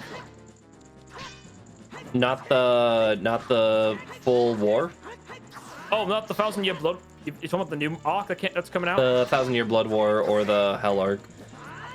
The Hell arc is actually not even continued. That's whenever that hasn't been continuing for a very long time. It only had one chapter, and that was about it. The 1,000-Year Blood War is, I believe, what they might do later on is they may bring that into the game later on, because it's already been confirmed that the season pass is going to be 1,000-Year Blood War related. Sick. I was gonna say, the 1,000-Year Blood War, that was the last arc of Bleach, correct? And now it's like, Bleach is like a new series.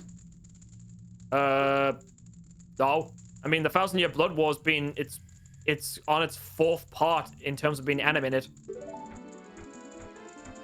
Oh, in terms of being animated, I meant the manga. Oh, that's been finished, right? I mean, the 1,000-Year Blood War was finished, like, years ago. Like, I think a decade ago, actually.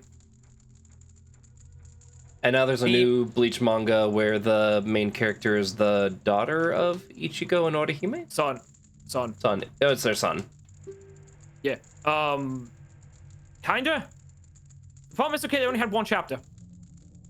Aw, I really wanted to see that made into a series.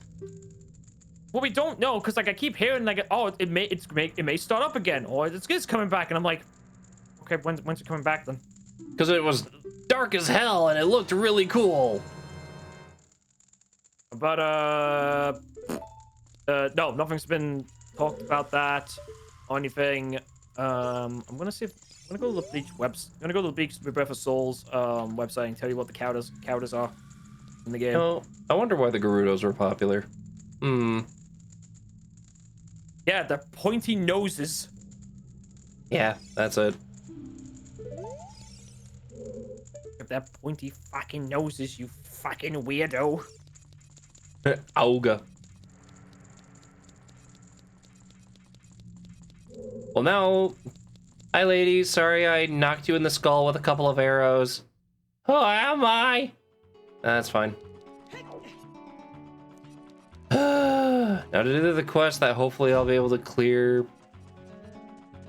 I want to be very careful with this, because I forget if I get the quiver first or the piece of heart first. That's the real question, isn't it? Yeah, I'm gonna save first, because if I get a piece of heart, I'm screwed. Okay, so this website does have the complete list. So the roster for the game currently, there is technically there's two, possibly 3 Ichigos. There's Uryu Ishida, there's Yasutora Sado or Chad, Kisuke Urahara, and Shinji Haruko, who are the World of the Living cast. Then you have the Soul Society, which you have Rukia, Byakuya, Yoruichi, Gin, Rangiku, Toshiro, Kenpachi, Kaname, or Otosen, Soifon, Izuru Kira, Renji, Mayuri, Yamamoto, Kyoraku. Here we go. Konomura, Sagi or Shuhei, Ikaku, and then a very surprising addition, which was Kaien Shiba. Huh. And then the Wako Mundo cast, you have Ukiura, you have Nell, you have Grimjaw, you have Sosuke Aizen, obviously. Wait, Grimjaw? Yeah, Grimjaw Jagajack. Grimjaw? Yeah, it's the guy with the pen. Yeah, I was trying to be like Grimjaw? Is it not Grimjaw? Well, his name is spelled Grimmjow, so Grimjaw. Huh. Grimjaw Jagajock. Jagajock. Oh, god damn it, you do get the piece of heart first. Then there's So I can't avoid that. Cesar Poro, Nekitora, Stark, and Tia Haribel, or Haribel, whichever you pronounce it. Got like over 30 playable characters, all with their own unique gimmicks. Alright, now comes the hard part. I'm upset I Get them. I legit can't wait for this because I really do think this would be a fun game to play. It's also very fucking pretty. Like a PS, this is on the this game's going to be on the PS4 and it's fucking pretty. Like it's a very good looking game. Like whenever you get the chance, look up Bleach Rebirth of Souls. Like it's jaw-droppingly gorgeous. I failed. Didn't get the high score.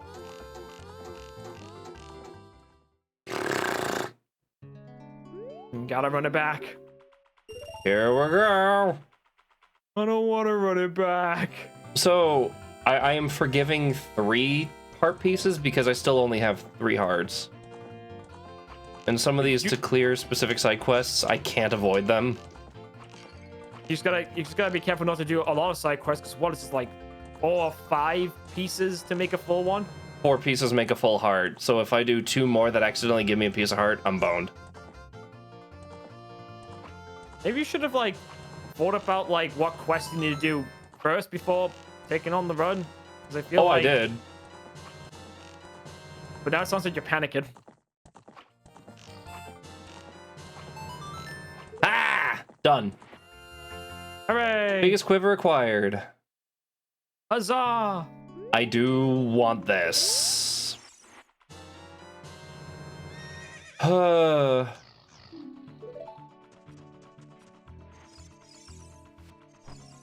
Now I have 50 arrows. Good. Good. Uda? I was thinking about this today because of like the whole Dragon Ball character naming pun. And I really do hate like Funimation like calling Jace when it doesn't feel like cheese. And I really think it would have been better if they just called him Jace! Like Chase, but really emphasize the Chase! To make it sound like cheese. Like you spell it like Chase, but you have like an extra E in between the A and the S. So it's like Chase! But no, they spell it as Jace! And I'm like, really? Really? An easy pun. Isn't it supposed to be cheese? Yeah, it's meant to be cheese, which is why I was thinking about it. I was like, wait, why didn't they just call him, if they want to go with a stupid accent thing, why don't they call him Chase? Like Chase, but with an extra E. So Chase! So Jason Birder. What was Birder supposed to be then? Butter. Oh, cheese and butter. Raccoon? Hang on, because I know the Ginyu Force is going to be based on dairy products. So there's Raccoon, Goldo, and Ginyu. Ginyu Force name puns. Let me see if I can find them. Because obviously, Kakarot is carrot. Mm-hmm. Where's the Freezer Force? Frieza's literally freezer. Where the fuck is he? Ginyu Force. Ginyu is Ginyu Tancho. It's the Japanese. It's upon the Japanese word Ginyu, which means milk, specifically cow's milk. Berta or Bata is it's the pun for butter. Okay.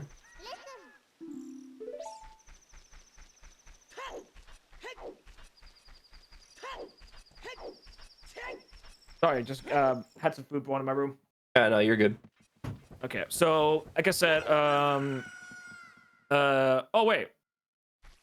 No, I was right. It's just for some strange reason in the English dub, his localized name may be a pun on juice, which doesn't make sense, obviously. What, Jace? Yeah, but that's what this wiki says. In the English dub, his localized name may be a pun on juice, which makes sense because it's in how it's spelt. Juice. Anyway. Goldo is the Japanese word for yoguritu. So Goldo, yoguritu. So which is yogurt. Kum is formed by rearranging the letters in Japanese word for kurimu, or cream. Oh, Raccoon Kurimu. Yeah, rearranged the word. Okay. And then there is the 6th member of the Ginyu Force. There is a 6th one, thanks to Dragon Ball Z thanks to Dragon Ball Z Kakarot. Okay. Her name is Bonyu. She's just like Jace. She comes from the same planet as Jace. She looks like basically she's a Jace. Big boobs. Okay. Her pun is breast milk. On you. On. I mean, no, in Dragon Ball is she hot? Oh, find a picture. I mean, yeah, I think, yeah. I remember a lot of people were drawing porn of her. Jesus, Hang on, I'll send a picture of her right now. no anime character is safe. I'll send you a picture right now.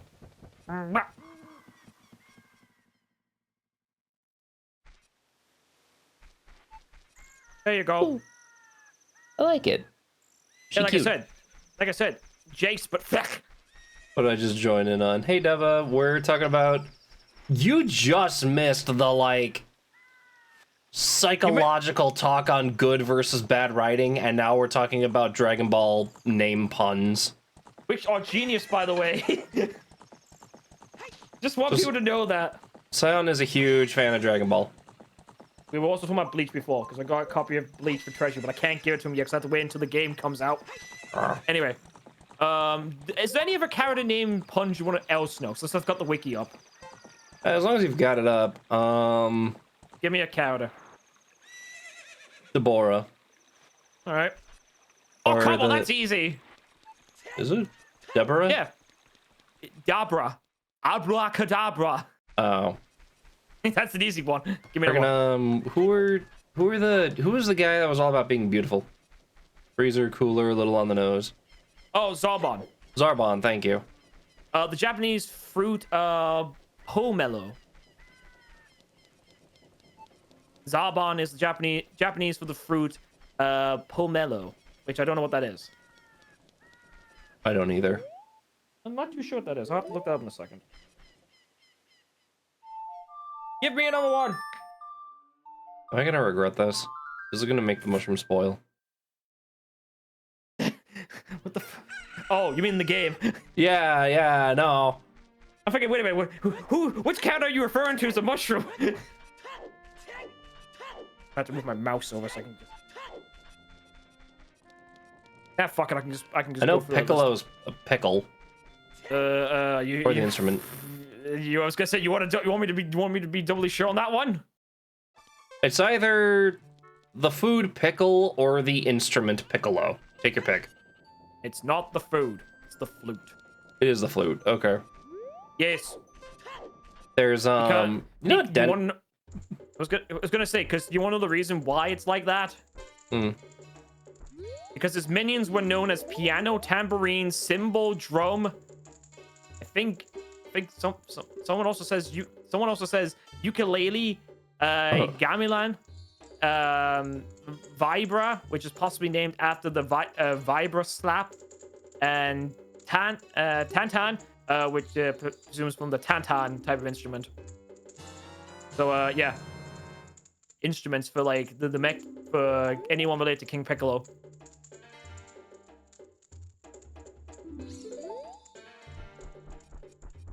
Vibra slap or vibraphone. Saiyans. I've got the full list of Saiyans. Obviously, Vegeta is obvious. You don't need to tell Vegetable. Nappa is a cabbage. Raditz is a radish. Bardock is a root. Kakarot's a carrot. Well, you forgot about Vegeta's brother. Vegeta has a brother? Kinda. Actually, wait a minute. What's Broly? I'll get to it's broccoli. Oh. They even make a joke like that in the Funimation dub where Roshi goes, "Broccoli, give it up, it's all over." Where Roshi said and goes, "Very tough, but his name is Broly." Anyway, Vegeta's brother, Tarbell, is table. It's just the last part of vegetable. Table. Bardock Vegeta Tarbell. Yeah, Bardock is burdock, the Japanese root vegetable burdock. Borgos, which I think is one of Bardock's men, is the pun of potato. Beats, who is a Saiyan in the Dragon Ball Super Broly movie, is obviously named after the vegetable beets. Beets. Yeah. Kaba, which is just cabbage. Cauliflower is cauliflower. Fasha or Selipa is rearranged letters of in parsley into Selipa. So basically, one of Bardock's men, female co-workers is basically just a female parsley. Here's a very friendly monkey called Parsley. He's drawn in lots of porno everywhere. Jesus, no! Don't loot the lion. Not the lion, I'm talking about the female Saiyan. Goku's mom, Gine, is derives from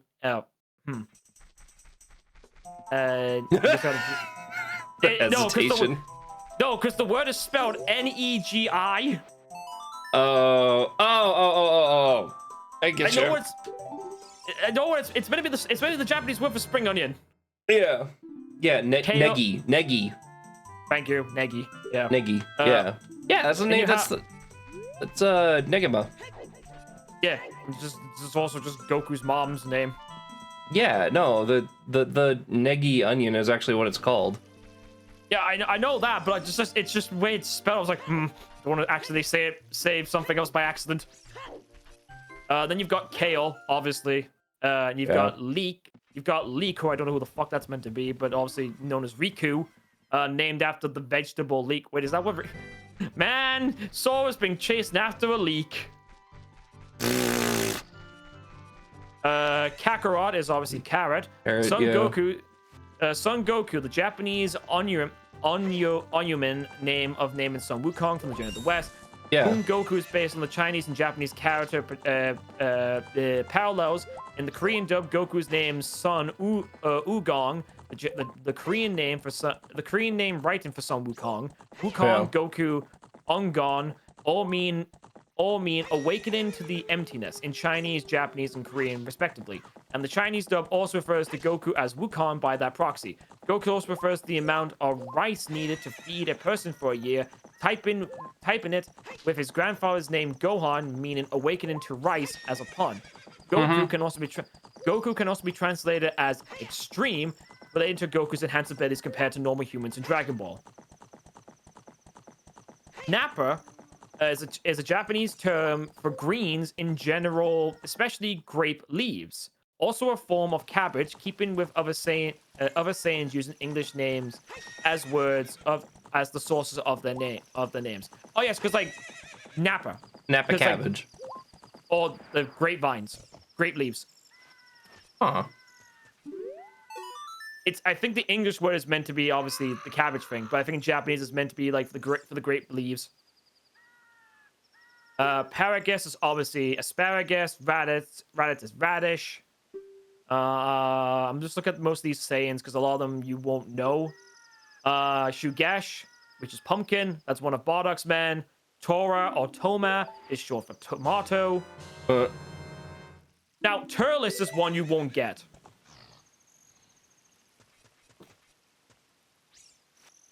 Turles. You won't get it. I'm going to tell you that right now. You will not get it. Wait, Turles. Oh, I'm trying. Like, you want me to guess? You can guess. I'm going to tell you right now. You won't get it. Turles, let her.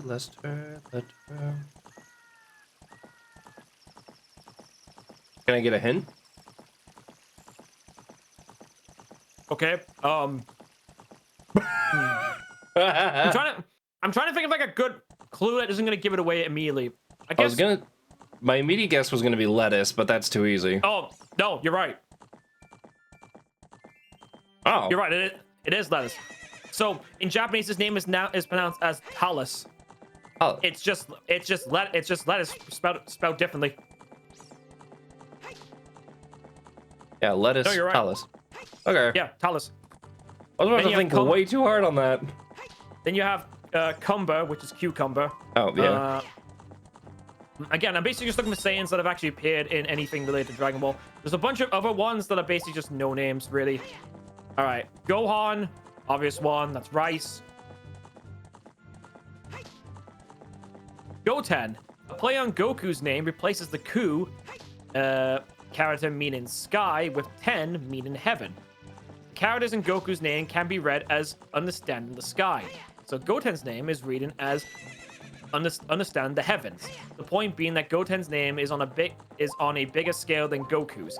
Via the Chinese pinyin and Japanese onyomin parallels, Sun Goten can be effectively read as Sun Wu-Tan in Pinyin Chinese. Sun Wu-Tang Wu-Tang? Wu-Tan. Think clean. No. as in WUTIAN. Ah. Trunks or future Trunks or Tranksu, basically boxers. Yeah, Trunks, Bulma was like bloomers. Yes. Chi-Chi was boobies. That depends on the language, actually. Which is funny, because wasn't that like a Roshi joke? Like, you and Bulma got the wrong names. That might be depending on language again. Because I think it's in Spanish. It means breasts. Hmm. I think I could get my facts wrong. I'll double check in a second. In the meantime, this is a great. I think this is a great thing to end this on. You destroyed the wicked creatures that haunted the temple and awakened the sage. There are still other sages. Or Bora, which is bra, and then Pan is bread. Mm. Oh yeah, I was right. In Japanese, Chi-Chi's name is Milk, which also refers to breast by extension and a slang term for breast in Latin American Spanish. Mm. So it's Spanish.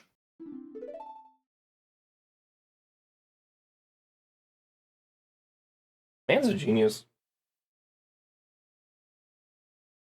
Need to return here quickly. Anyway, I'm gonna go off and go and eat my foods. You enjoy the rest of your stream, and because I know you're gonna be ending it soon, and I hope you enjoy the rest of your day. Yeah, man. I'm gonna be hopping off here really soon. Chi-Chi's boobs in Spanish. Yep. Yep. So bye everyone in chat, and I'll talk to you later, Treasury. All right, bye. Now that he's gone, let's all talk badly about him. I fucked up. Here, let me try a different note.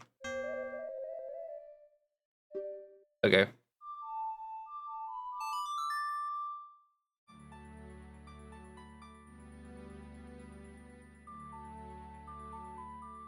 Man.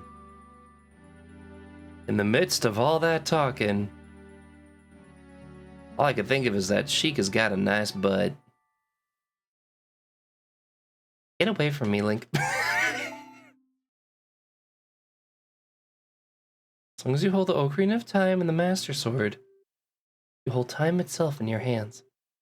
Xeshire, we shall meet again. Yeah, I normally have like 10 or 12 hearts by now. This feels so freaking weird.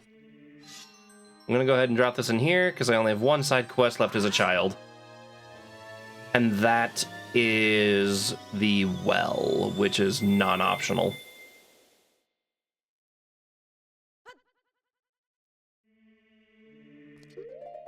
We're gonna go ahead and get that ready and get that ready. Save and find someone to raid.